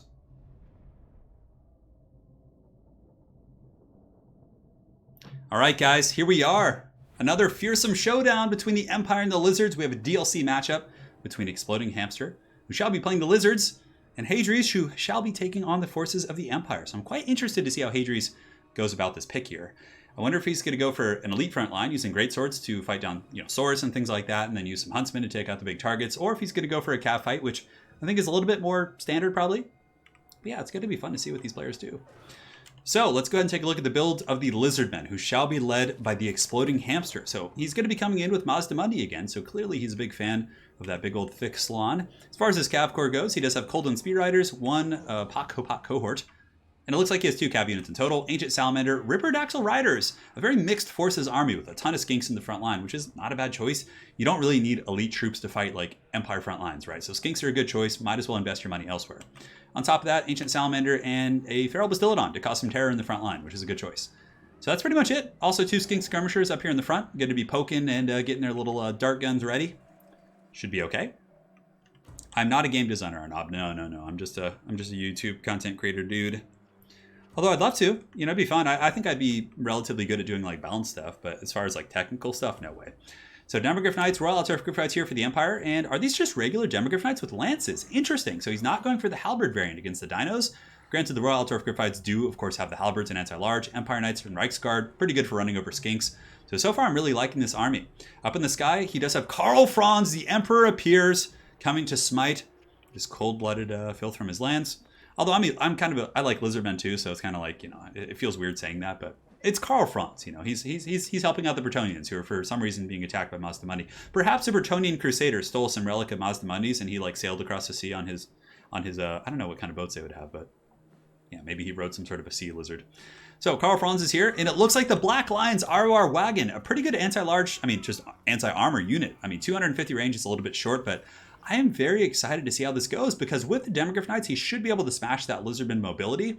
Therefore, then using the Black Lions to pick apart the armor could be pretty efficient. So this is a really, really cool build. I'm excited for this, man. Good times, good times. Black Lions, Karl Franz, life is good. Kellen Kinder, thank you so much for becoming a member here on the channel. Much appreciated, man. Here we go. The Black Lions, come on. Aren't you guys excited?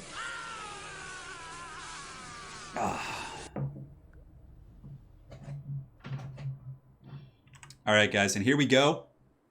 Karl Franz, ready to party. Some skink skirmishers up in the front. Going to be quite annoying, but the Reichsguard might be able to catch him. Yeah, it looks like there's 2 Reichsguard and 2 Demogryph Knights. So pretty solid, well-rounded army for sure from Hadri's.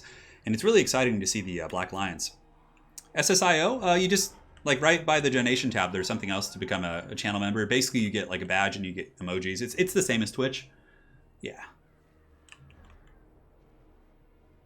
Lizardman teleport. So, Lore Master of Sotek, how would Mazdamundi bring an entire army from Lustria to, let's say, you know, Bretonia?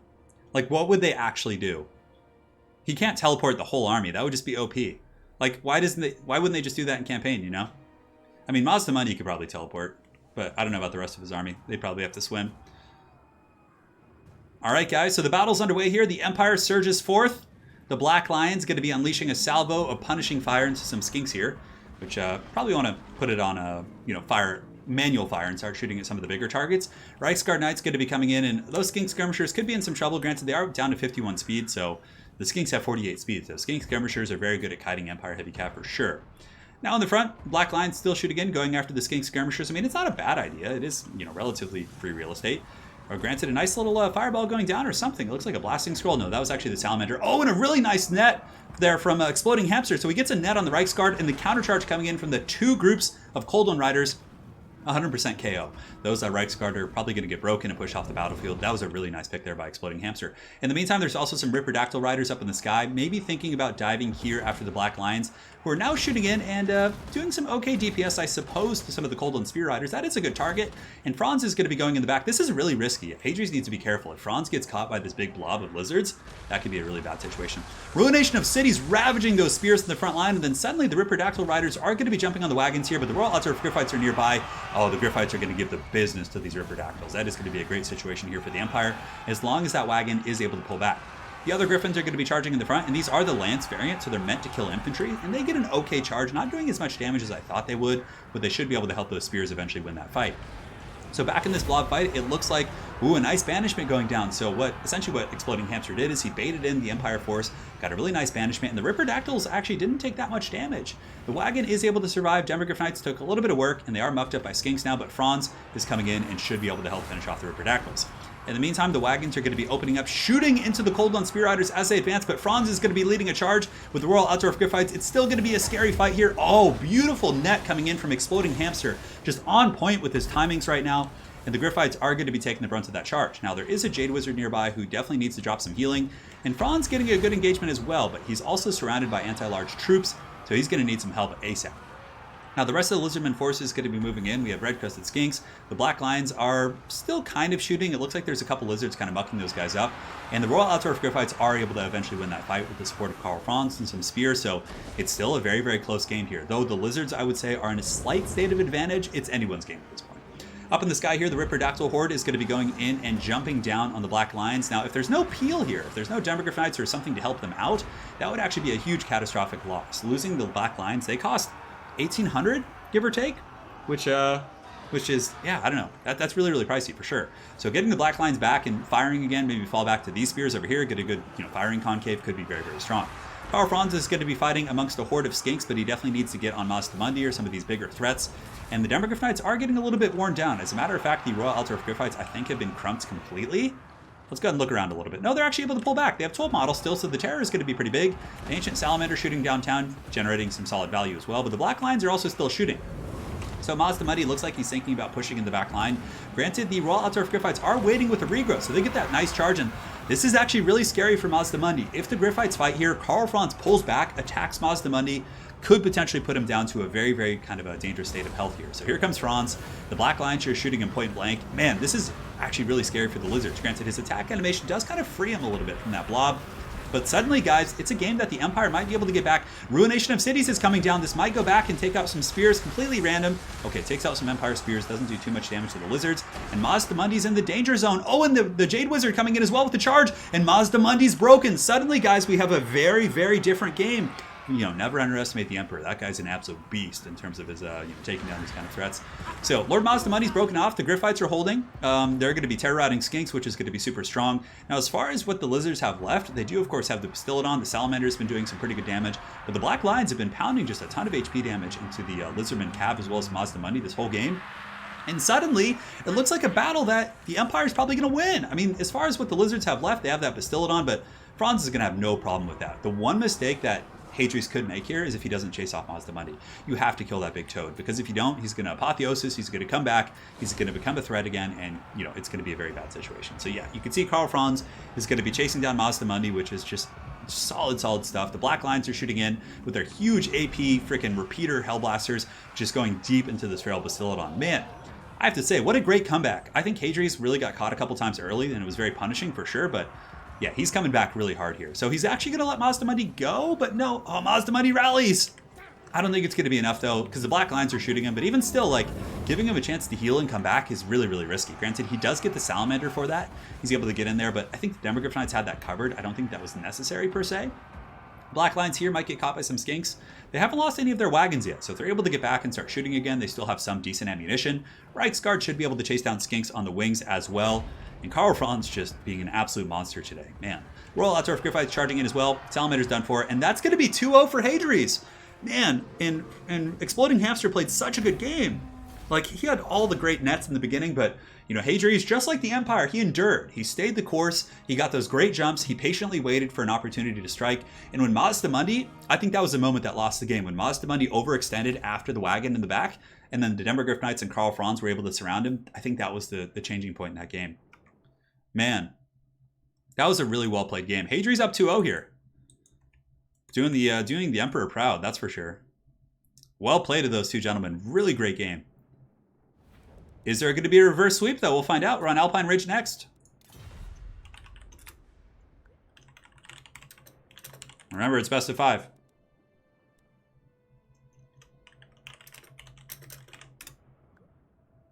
All right, on to the next game.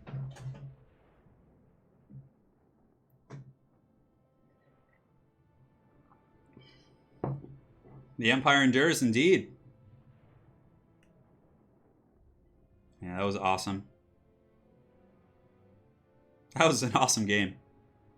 Hey, Aiden, you're welcome, man. I'm glad you're enjoying the content. I'm just scrolling up now to see if I missed any messages. That was an amazing game.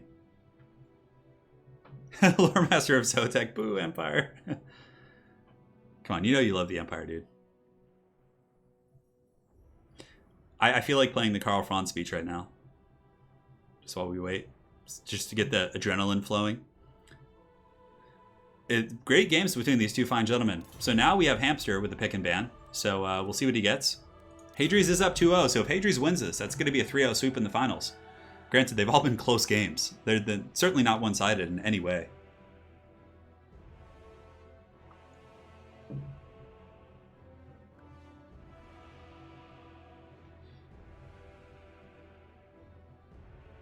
And it looks like Skaven. I think Exploding Hamster is a Skaven main as well. I pick Skaven and bans Tomb Kings. And Hadrius is going to pick. We'll find out in a moment. What would I pick against Skaven if I were him? He's played Dark Elves. He's played Empire. I don't know, but I actually do like High Elves against Skaven. I feel like using the Flamespire Pigeons and a bunch of like Lothran Seaguard and Archers can be really strong. I mean, there's a multitude of factions you can play. Greenskins can be okay. You just have to watch out for your Lord getting sniped by Skaven snipers and that kind of stuff.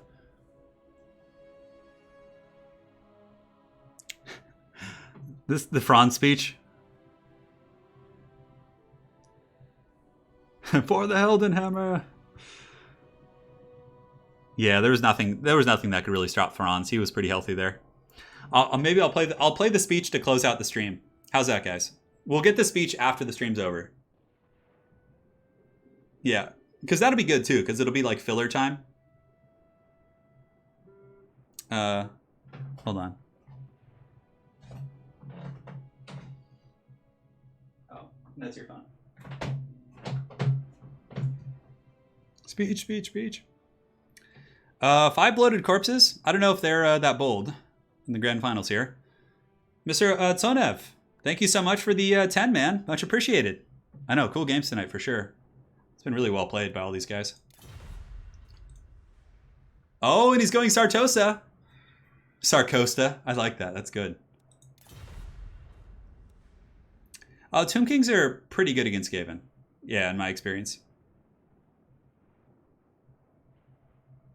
So, yeah.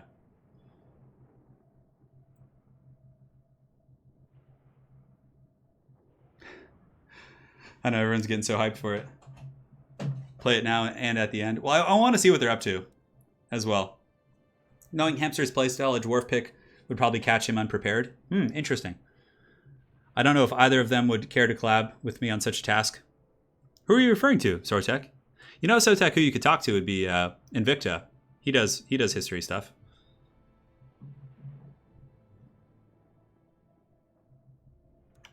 Okay, hold on. Hold on, guys. I'm on it.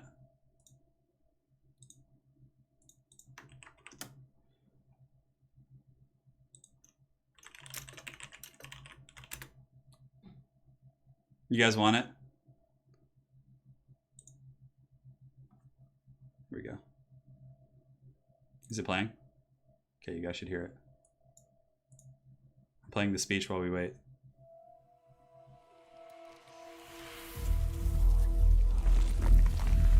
Oh, yes. We're not going to do the whole trailer, though.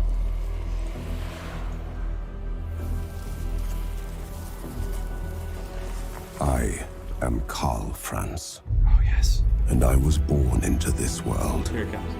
Just like you. A world of unceasing war and endless terrors. But with a nation of men at its heart. A bastion of hope and courage. Yes. The Empire. Led by the craven. Torn apart by the greedy. Weakened and exposed. Forever on the defense. That's goosebumps. But no longer. Now, we unite to purge the evil that dare confront us. I know, we're just listening to the speech. Follow me, and we will banish this darkness. I swear this as your emperor. Perfect. Yeah, I'll actually play it another time. Because I have to download it to like show it to you guys. Or I'd have to change a bunch of settings in my my stream here, so I don't want to like download anything and lag it. That's the Karl Franz trailer. Yeah. I'll try and find a way to play it at the end of the stream. That's the trailer for the Empire from Game 1. Yeah. It is the best trailer, I think. I know, we're just listening to it. Because I'd have to change a bunch of settings and download it to really show it to you guys. And I don't have the OBS settings set up to do a webcam recording. Yeah. Yeah. All right. Don't worry, we'll play it afterwards. Like, I'll find a way to play it at the end of the stream. I might have to download it, but I'm afraid it'll like lag the stream if I download it.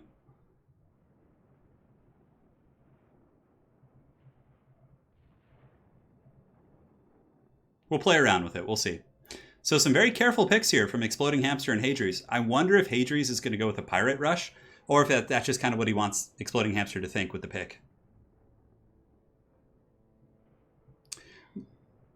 The Dwarf trailer is good, but nothing beats the Franz trailer. Nothing beats it, because it's like, he just flies in, rescues the brave halberdiers. Yeah, it's so freaking good. Alario trailer is so much cooler. Yeah, the Thorgrim come at me bro face is pretty good. When he like looks up from the book all pissed off and then the Dwarven cannons sound off. And Skarsnik flashes that handsome smile. That's in the dwarf, the warlord and the king and the warlord. Yeah, that's an old DLC. But what's cool about like the Empire trailers, it's not like a lot of the other DLC trailers are like showing units in slow-mo and like putting their names up, which kind of like takes away from the atmosphere a little bit. Not all of them. Like the Skaven one did a really good job too. Kellen Kinder, thank you for the $50. Jesus, man. Says, wait, I'm not done yet, Mr. Turin. Been wanting to donate for a long time. Now I finally got an adult job in August. So now I can. For your belly and for the death card more, you heretic. Thank you, man. Thank you. I really appreciate it, Kellen. It's really generous of you, man. The mark of trailer chaos was really good. This consent does not have my action. What? My favorite part in the Empire trailer is when there's a couple points, but one of my favorites is when there's like a calm, like the sound cuts out for a second, and then they're like fire, and like the Hellblasters all start shooting, and the steam tank. And the other one is when like you see the greenskins like pushing back the like halberdiers. They're like just cowering. They're like, oh god, there's a big wyvern in front of us, and then Franz just comes in like a absolute beast and chases it back. Yeah, it's so good. Deathclaw is the best part. Yeah, him and Deathclaw coming in. The Dark Elf trailer is not bad. The Skaven Predator is pretty good too. I don't know, but there's something about just the OG like. Okay, now this map, of course, we're on Alpine Ridge, so there's a pretty heavy lip here, so characters aren't going to be able to get line of sight as easily unless they have mortars or things like that. But anyways, guys, back to Total War Warhammer 2 gameplay. We're going to be taking a look at the showdown between the vampirates, or the, what does he call them? Sarcosta. I really like that. That's good. Sarcosta. Yeah. Okay. That sounds like Sarcosta. It does. The Empire Fleet Admiral here with polearm. Anti-large. Going to be decent against like some of the large Skaven threats, if there are some. On top of that, in the front line, we got a bunch of zombies. We have one group of Sirens just to cause terror, which I think is really nice. So, oh, these are actually Sartosa Free Company. Yeah, so he actually is going for a pirate build. Now, these guys are pretty good against Skaven infantry for the cost. They're very cheap themselves. We have two groups of Fellbats. We have the Lamprey's Revenge. Man, something about today's ECL is just summoning all the epic builds. Yeah, Alexander, that part in the Bretonnian trailer is really good too. Yeah, there's so many good trailers. There's so many good ones. So he does have the Gallows Giant, which is really good at routing off and roasting hordes of Skaven infantry, but it's a very big target, right? So if the Skaven are able to get their Jezzails and other troops to focus this down, it could be very punishing for sure. Oh, go ahead, babe. So let's look at the Skaven army here. Lady Turin just passing through the room, saying hello to all of you guys. Oh, we have a Plague Priest as well. We have a Warlord. So a Skaven Warlord. Very interesting. I mean, Skrulk is just such a powerhouse of a character. It's not often you see such a pick, but it looks like he's just trying to go super wide. Now, he's got a bunch of Slingers. I think Slingers are a very underrated unit against the Vampire Coast. They're great against pretty much all the lightly armored zombies, Free Company against the gun lines, decent against big targets with volume of fire. We have a Hell Pit in the back, Natty Bubo Sharpshooters, Rattling Guns weapons team here in the forest, and a bunch of Gutter Runners and Night Runners and stuff like that, it looks like. Very cool army here for the Skaven. I mean, it looks like he's in the proper position. I mean, the Vanguard isn't going to be that punishing against him. So what Hadrian will probably do is pull his army like up and under here and then push up over the hill, which is going to be good. Yeah, this is going to be really fun. Yeah, this is going to be great. Do you guys just want to have a stream where we just sit and watch the trailers for like an hour? Yeah, it's not the best thing in the world, the Gallows Giant, but against, like, you know, it can get pretty good terror outs, and it does have a Discourage on its flamethrower as well, so when it hits something, it's really good at breaking units. So basically, you have the Gallows Giant, and you have something that causes terror, like nearby, well, of course, itself. And then some of these guys, so the Discourage plus the terror out can be very, very strong. So yeah, this could potentially be it. Exploding Hamster on the ropes, but I actually like Hamster's build and his positioning a lot. I think he's going to be pretty good against this build here, but we'll find out here. I mean, the Mass Terror, of course, you never know. So here it comes. Some Fellbats are going to be scouting the terrain, maybe thinking about jumping in there, but of course the Gutter Runners are privy to their presence, and they're going to be throwing some pebbles at them, so those guys need to pull back, and they'll be mitigating most of this fire. Hey, the Emperor of Mankind, thank you for the 10 PLN, the 10 Zlatis. Appreciate it, man. Jankuya, my friend. Awesome stuff. No message, but I just appreciate the support nonetheless. So the Pirates are going to be surging over the hill. They have to watch out. Rattling Gunners are really going to give them the business. And honestly, I think that Hamster's build is super good here. The Gutter Runners are going to be so good against the Pirate Infantry. And there's a lot of focus fire for the Big Giant as well in the form of Rattling Gunners and Jezzails. Like, I just don't know how this Vampire Coast army is going to get its money's worth. I feel like it's just going to have a ton of problems. Scurvy dog play could be the answer, though. If the Scurvy dog... Oh, I forgot about this. Okay, this... I felt like his army was a little bit thin. So he does have the Night Terrors here, as well as the Sartosa Free Company and some Scurvy dogs. Okay, that makes more sense. So if these Scurvy dogs sweep up and under and are able to get on Jezzails or Rattling Gunners, that could be kind of a pretty solid way into the game. So Fellbat's swooping in for a bit of a baiting charge here, but they can't really catch the Gutter Runners. And Gutter Runners are going to do so much damage here. Lamprey's Revenge are going to be sweeping around this side of the formation as well. And now the Gallows Giant is an open field, so it's only a matter of time before the Jezzails start shooting. But this blitz is going to be quite scary. Yeah, it's going to be really scary. Here they come. Scurvy Dogs going to be pushing out. Night Terror is going to be collapsing this flank probably pretty well with the Sartosa Free Company. But yeah, the dogs need to get on the gun line. Like those guns are going to be really scary. But look at this. Some Scurvy Dogs from Hadri's are able to get back here. He doesn't know that the weapons teams are hiding in the trees here, but this is free real estate. If he gets on those, that's going to be a huge, huge value train. Now the Vampire Coast front line still advancing. The Gallows Giant, or the Sarcosta. I really, really like that name. It's really solid. Crabs are going to be pushing in. The Vampire Fleet Admiral has taken some Jezzail fire. And now the Scurvy Dogs are back here. Is Hadri's going to be able to juke them up, get onto the Jezzails, or onto the Rattling Gunners? That's the question. But it looks like Exploding Hamster is falling back. He's getting some of the Clan Rats and some of the other troops back here, which should be quite good. And you can see here the Gallows Giant is going to be leveling its Flamethrower to take some pot shots here at the Hellpit Abomination. Man, the Flamethrower is really lackluster with its range shot. I feel like it would do way more damage. But anyways, the Vampire Fleet Admiral's taken a ton of work, so he probably needs to get back. Honestly, just fall back over the hill and start healing would be the smart play here. Scurvy Dogs are trying to work their way around the formation with some good micro. They might be able to slip in, but there are Plague Monks nearby and other defensive assets, so it's not going to be easy. But now the Gallows Giant's in here. Pirates are going to be surging forward as well. Lamprey's Revenge are getting buffed by Invocation of Nehek, but they are taking a royal beating from that Hellpit Abomination. The anti-large, they're very, very strong. Over here, we do have the Terrors of the Night. They're going to be working on Plague Monks as well as some Clan Rats. And we also have the Syrenes who will be surging in. So it's probably only a matter of time until this formation gets terror routed here by the Syrenes. And Plague Monks are immune to Psychology while their Frenzy's active, but once that wears off, they can be terror routed.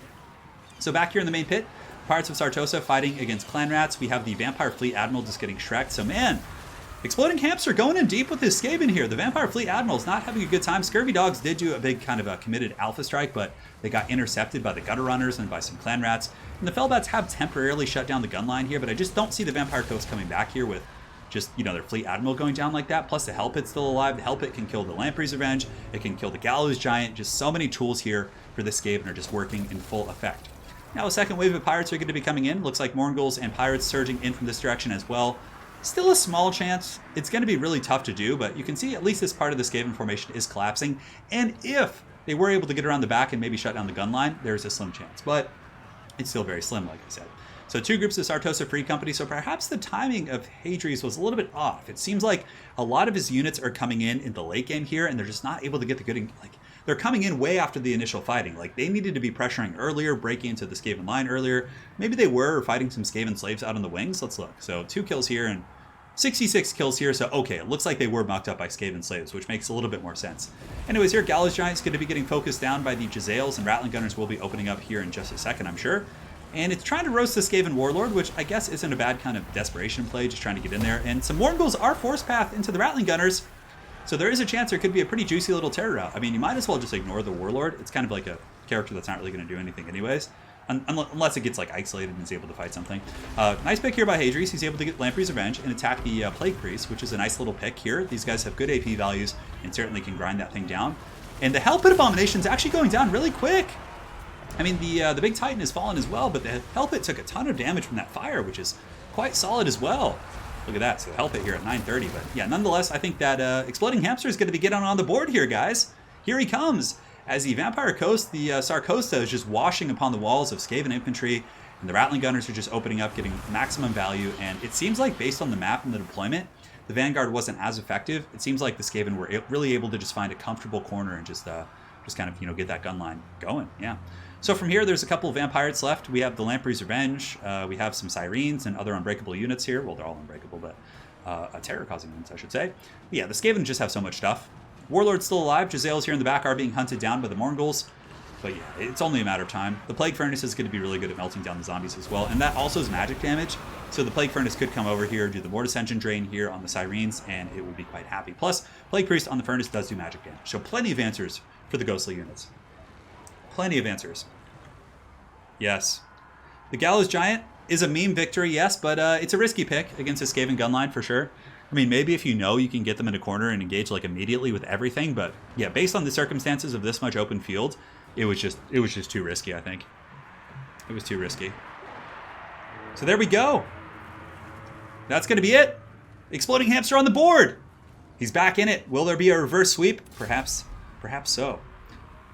Hey, Jankuya, Emperor of Mankind. Sorry for being a heretic, but you know, it is what it is.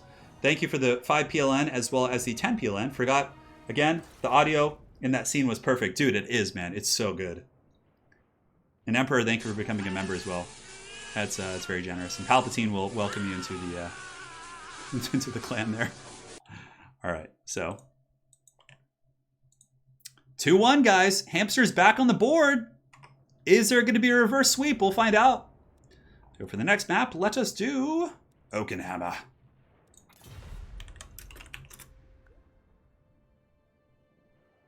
Next game. Let's do it to it.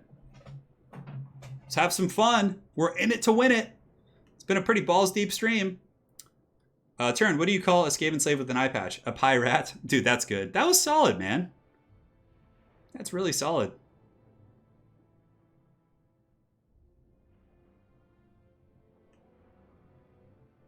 All right, and then we had another question here.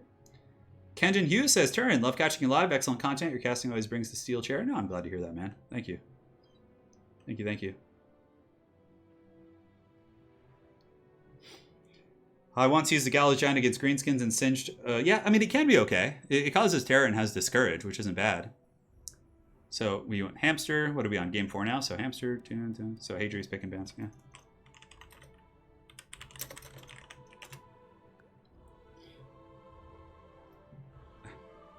I'm sorry for the bad Skaven jokes, but I just can't help it. Dude, you are on fire, Optimus Pine. You are on fire. Hey, Turin, are you going to stream your first game? Yeah, for sure. But Carlos, that's a ways off. I haven't even bought the models or painted them yet, so... there will be 40k battle reports up on the channel first. But yes, Carlos, eventually I will.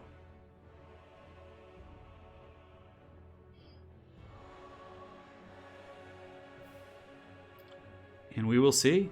The player is thinking carefully. Not anything said except GG. So Hadri's is picking Tomb Kings. It looks like. I don't think he's played Tomb Kings yet in this match. I wonder what Hamster will counterpick with. He can't play Skaven. He can't play Greenskins. He can't play Empire. It'll be interesting. I mean, there's plenty. Dwarves actually wouldn't be bad here. Dwarves, I think, have an okay matchup here. It's not like great, but...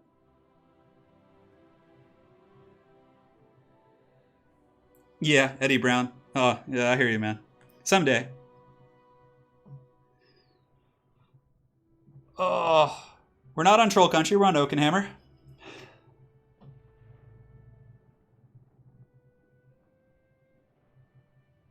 Turin, what do you think about a glass cannon tactic? Well, it depends on what you're talking about. Circumstantially, it can be good. Vampire Coast. All right, nice pick there by Exploding Hamster. Coast, I think, has some pretty good tools against Tomb Kings. I mean, even Carronades are really good. It's dealing with the archers and kind of the pressure in that respect that can be difficult. But so if Hadri's just goes with a huge wall, skeleton archers, tomb guard, Nakar horsemen to protect the archers, it's a pretty strong build. Anna drew a really great picture of Wookiee last night that just makes me smile. Lady Turin. I would show it on stream, but I'm still shirtless, unfortunately, so. And I haven't put up the green screen or anything, just being a sausage. Voice is a little bit, yeah. Hope we get a caster with Force Lightning. Dwarves aren't bad against Tomb Kings, Mr. Picot. They have some okay tools. Dwarf infantry win the fight against Tomb King's infantry, and dwarf missiles are very good against constructs. So theoretically, they can do quite well. It's still hard because constructs give it right back. Plus, they have chariots and a bunch of good mobile units. So it is hard, but I think dwarves have an okay matchup against both these factions. Actually, I think dwarves are decent against Coast as well. Yeah.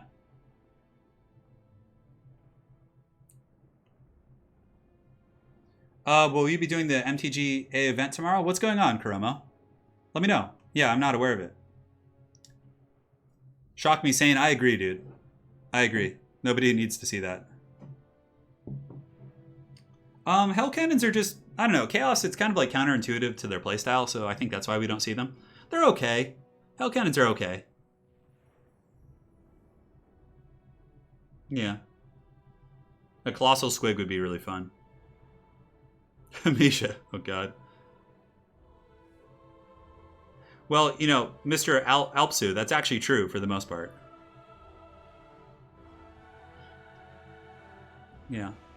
Well, when my hands get fixed and I go back to jiu-jitsu, maybe you guys will get your wish. But for now, I'm not doing it.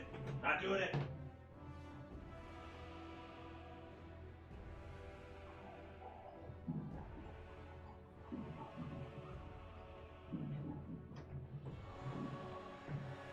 Delicious water, as always.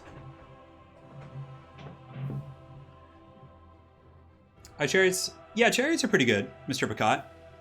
But, you know, they have slayers, they have guns, they have runes of wrath and ruin to slow down chariots. They're not defenseless, yeah. But Tomb Kings can do okay. You see like a cheap infantry line with a couple Tomb Scorpions, then like some, you know, horsemen and chariots and stuff like that. Go ahead, Chroma. Yeah, you can drop that link. Is it to the Magic event? If so, then yeah, that's fine. Yeah, I'm not like the best at jiu-jitsu, that's for sure. I didn't practice that long because my hand was... I started it after I had my hand problem, so I couldn't really do it that much. But it was a blast.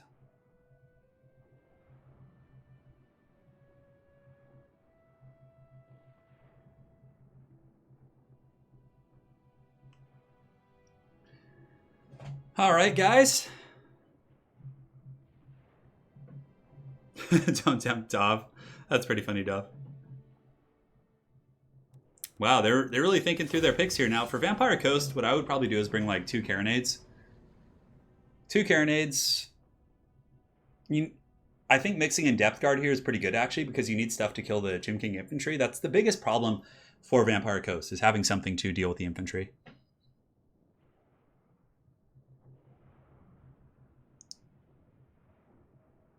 Hamster's a bit stressed on his stream, says Mr. Erlinson. Head on over, guys. Give him some encouragement. I did Brazilian Jiu-Jitsu, yeah, BJJ. Yeah. I did it for almost a year. Well, not quite, actually. It was more like 6 months. 6 to 8 months. The problem is I couldn't train consistently because, like, I would go to a session and then my hand would hurt really bad for like 3 days because I was, like, gripping so hard and I have a wrist problem. So this was before I did my YouTube heavily.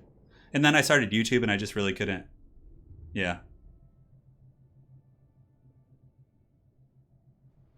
Yeah. Yeah, it's hard. I kind of had to choose between YouTube and that. Neiman, I don't think we're going to see the Dwarven Skyship.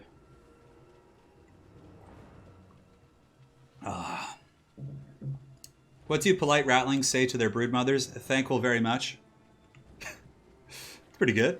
Caboose 107. Hey, man, what's up? Welcome to the stream.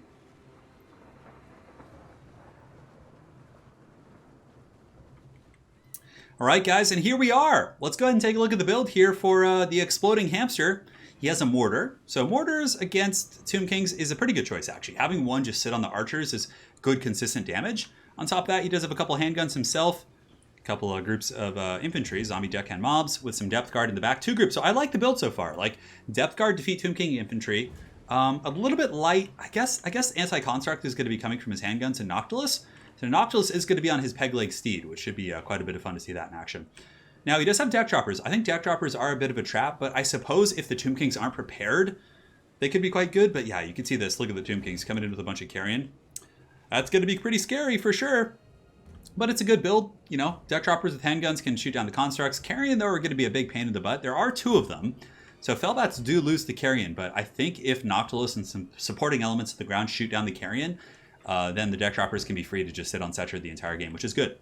So yeah, cool build for sure. Very old school. This is like early Vampire Coast build, like before the nerfs to Noctilus and Depth Guard and all that kind of stuff. But yeah, I think it's going to be good. All right, guys. So here we go. For the Tomb Kings here in the front line, it's just a massive core of Tomb Guard and Skeleton Warriors, I would imagine. Yeah, that's pretty standard stuff. Setcher the Imperishable, 2 groups of Ushopti Great Bows. So if there were carronades or heavy cannon fire, the Great Bows would not be that great. But based on the circumstances here, they are going to be able to sit on Noctilus the entire time and just cackle and be happy. I mean, I don't know if they really laugh. I don't think their mouths actually move, but they'll cackle metaphorically. 2 groups of Nakar Horsemen, some flying beasts all around the map. Looks like some carrion and deep vanguard as well. A screaming meme catapult coming in from Hadries. Outstanding stuff. Nakara horsemen as well. It's a really, really good build here. I like the build quite a bit. And there's no cannons to really punish the big constructs, so the handguns can potentially take out Setra really quickly, but yeah, it's going to be interesting. I really think carronades would have been quite nice against the great bows, but yeah, it's hard to say. So the battle's underway. Deck droppers just looking for an opportunity. They 100% need to just sit back here and just kind of start shooting at Setra and things like that. Carrion coming in the back, so it looks like in total there's actually 3 or 4 carrions, so it's going to be really hard for the deck droppers because carrion do actually beat the Felbats. So yeah, it's a bit of a dicey situation. Maybe just let those carrion die. Yeah, this is good. This is actually good for exploding hamster because the depth guard can come kill them now if he's paying attention, but we'll find out if he is. In the meantime, you can see deck droppers with handguns just running for their lives from carrion. The zombie pirate gunnery mobs are going to be getting in position, and Noctilus needs to like hide behind a rock because the Ushopti great bows are basically like a hard counter to him. Depth guard are going to be swooping in, going after the carrion, which is nice, getting a free little pick right there. Handguns in the meantime, going to be trying to put some covering fire up in the sky, but yeah, deck droppers just getting hunted by the carrion is very, very cost inefficient. That's a tough situation for sure. One group of carrion going to be going down. Nehakara horsemen are swarming in as well. Noctilus is going to be safely in the back now. He's out of range of the Ushopti great bow now, which is pretty nice for him. And handguns are lending some supporting fire over here against the Ushopti great bows, which is good. The handguns here for Vampire Coast are on ideal targets. But now is going to come some Tomb King's pressure. Nehakara horsemen, which actually have really good damage output. 28, 32, 38. He's going to be jumping on the zombie pirate gunnery mobs and should be able to do some really incredible damage to those guys. In the meantime, oh, is the mortar dead? Ouch, that's a really bad loss for the Tomb Kings here, or for the Vampire Coast. The mortar actually got killed by those guys on the approach. Man, I can't believe that. In the back line, double Nehakara horsemen are going to be jumping on the zombies. It's going to take some time to kill them, but nonetheless, they're not firing. This is a really, really good engagement. And yeah, I don't know. We'll see how it goes. Depth guard need to pull over there and deal with that. Deck droppers are falling everywhere. I mean, carrion are basically just chewing them to shreds. And I think this is going to be a relatively quick win here for the Tomb Kings, or maybe not quick, but it will be one. I just think that too many assets in the undead army are just kind of falling apart. Now, there is a chance that the depth guard could cleave their way back through and maybe just kind of cut through all this undead chaff, and Noctilus could, stabilize some of the handguns, but the handguns going down is rough because now Noctilus has to fight Setra, and Setra is going to just give the business to Noctilus here. So Invocation of the Heck is popped here. He's going to be getting a blast right into Setra's face. Nope, Setra looks like he's just going to stare him down, and Noctilus is like, all right, screw that shit. We're not going to do it. One group of deck droppers is online, which is quite good. Felbats are still here. Bounce of Power is slightly in the favor of the Tomb Kings, and it'll probably be even more so now that Setra has a bonus versus large. 2 groups of Ushopti great bows are going after Noctilus, and he doesn't really have too much support nearby. Depth guard are trying their best to stabilize the back line, but the Nehakara horsemen are just causing so many problems. I mean, just doing so much work here. Screaming Meme Catapult dropping some of those sick memes here onto the depth guard as well. And yeah, I mean, Noctilus maybe? I mean, there's still a chance, because depth guard are just so good at mowing through Tomb King stuff. But Setra is going to be the big issue for sure. So some of the handguns do get back online and are shooting at Setra, which is good. Felbats here are going to be jumping on the Ushopti great bows, which is a nice pick as well. And some deck droppers were finally able to get in position and start shooting. So shooting at Setra isn't a bad idea by any stretch of the imagination. Taking him out is crucial, because if Setra is gone, then the depth guard might be able to carry the game. A slim chance, but certainly still a chance. So if we look here, the Screaming Meme Catapult's not the most accurate of folk. Good to be shooting in. Depth guard infantry are going to be running back into the battle, trying to peel for the guns, but there's just like pressure everywhere from the Tomb Kings. And Setra's on the hunt. He's Duran Duran. He's like, I'm on the hunt, I'm after you. Setra the Imperishable does have the Incantation of Protection. Noctilus is running, but yeah, very, very scary situation. He might as well turn and fight at this point. He's not going to be able to get away from Setra. Good play there with Exploding Hamster, putting the Felbats on top of the Ushopti great bow here. Deck droppers coming over as well. Maybe in a 2v1 fight here with Noctilus, deck droppers, and some zombos, he can win it. It's still just a very tough proposition. Exploding Hamster trying to pull some of his guns over as well to get some pot shots. Depth guard doing a great job. 85 kills here. The other group of depth guard I think is still fighting in the front line, up to 120. So really good value from the depth guard so far. If Setra were to go down here, I mean, that would actually be a way back into the game here for the Exploding Hamster. And man, that would be epic indeed. Ushopti great bows though, are still relatively unimpeded. There's no pressure on them. Noctilus, maybe he's going to have an Invocation of the Heck here. There is some handgunner fire coming in, but now you can see the Tomb King's infantry is going to make its way back in and will shut down the handgunner pressure, which is quite good. Really, really good Ushopti summon from Hadries here in the back. He's able to summon the Ushopti and chase down the Depth Guard here. So Depth Guard are basically going to get countered by the Ushopti. So picking them off is a huge, huge boon here for the Tomb Kings. So despite his army composition, I think being a little bit weak against what Hadries brought, he's actually done a pretty good job, almost coming back in this game. And there still is a chance, like I said. Setra has 1700 HP, Noctilus has 2600. Ushopti Greatbow are running a little bit low in ammo, but still enough to kill Noxus, which is unfortunate. Yeah, he's at 1800 now. Trying to get some shots there on Cetra, but Cetra is able to juke those. Definitely has some moves like Jagger, but now you can see the bounce power is just ebbing so heavily. Depth Guard are losing their fight. Cetra coming in is going to kill these guys for sure. 31 models, and they're going to be taken down to 30, but a lot of HP damage and negative 125, and that's army losses because the Great Bows killed him. So, with that, my friends, very, very well played to both these fine players. Outstanding stuff.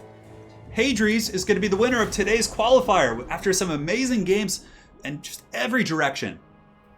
Hadries is going to be known as one of the Elector Counts this season. He will be qualifying for the Grand Finals. And man, outstanding stuff. That was crazy. What a game. So Hamster's build, I mean, 4 deck droppers. Yeah, the carrion picks from Hadries won it for him. Like, if the 4 deck droppers like were able to hold the skies, he would have been able to kill the Great Bows. He would have been able to kill Cetra. But the fact that Hadries went pretty deep in the Air Force himself with 4 carrion won him the game. Like, man, that was a very old school Vampire Coast build. That was like something you would see right when they came out. So with that, guys, Hadries is going to be claiming a 3-1 victory here in the finals. We shall inscribe his name upon the parchment of the Emperor. He is now known as one of the Elector Counts of this season. Boom. Oh no, that's an image. We have to do a text.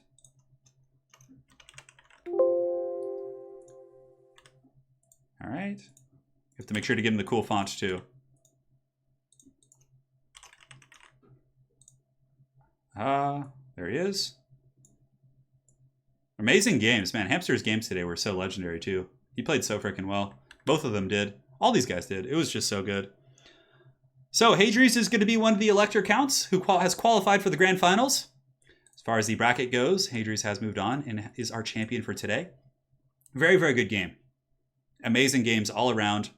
Amazing stream, awesome community. It was just an absolute blast. So on that note, let us go back to the scorecards here.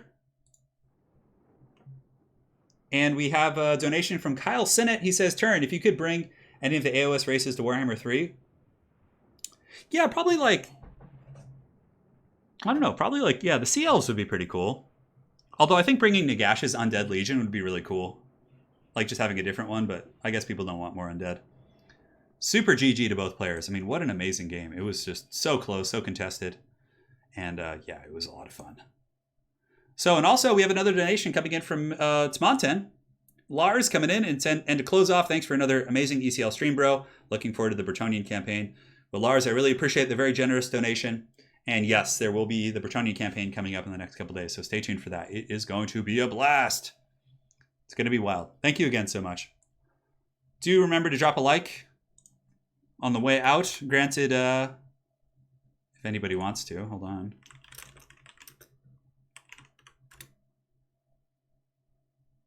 So 1 second, guys. I'm just trying something out. I don't know if this is going to work, but let's go ahead and try it. Come on, work. Work, you damn thing. Yes. Yes. Hold on, guys. I got something. You guys can now sleep.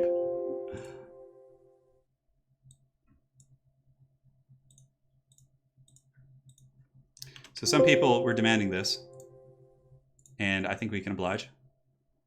So I'm just doing some fanciness here. So stay tuned, guys. The screen's going to go black for a second, but don't be afraid. It's good to kind of just hang out afterwards for a moment anyway, so the end isn't spoiled for those watching it back. Trailer.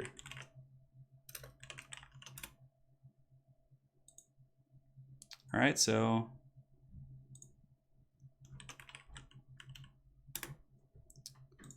hold on, guys. Let's see if this works. Come on. Oh, yes. You guys wanted it. Here it is. Here's the speech. Now you guys can get the full trailer. So a lot of people actually haven't seen this, which is surprising, but oh, this is my favorite one. This will get you guys hyped to go play an Empire campaign. I am Karl Franz, and I was born into this world, just like you. A world of unceasing war and endless terrors. But with a nation of men at its heart, a bastion of hope and courage. The Empire. Led by the craven, torn apart by the greedy, weakened and exposed, forever on the defense. But no longer. Now, we unite to purge the evil that dare confront us. Follow me, and we will banish this darkness. I swear this as your emperor.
Damn, that trailer's so good. Gets me every time. Anyways, guys, I just want to thank you guys all again for joining today. I figured we'd just close it out with an epic Karl Franz trailer. Who doesn't enjoy that, right? All right.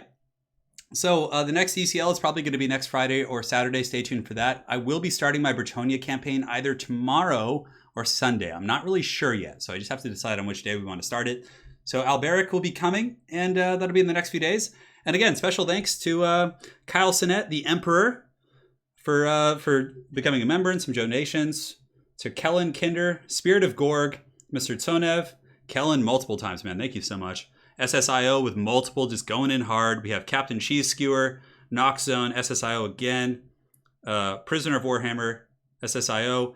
Lars, again, thank you for all the generous donations on both PayPal as well as here. Much appreciated. Andrea Declarini, James Watson, Esco Ello, Gamer the Gray, Bubba's Big Blast, Goober Med Barton 1 with a fat one. Big old 100. Thank you so much, dude. And Jack Conroy. That was a day.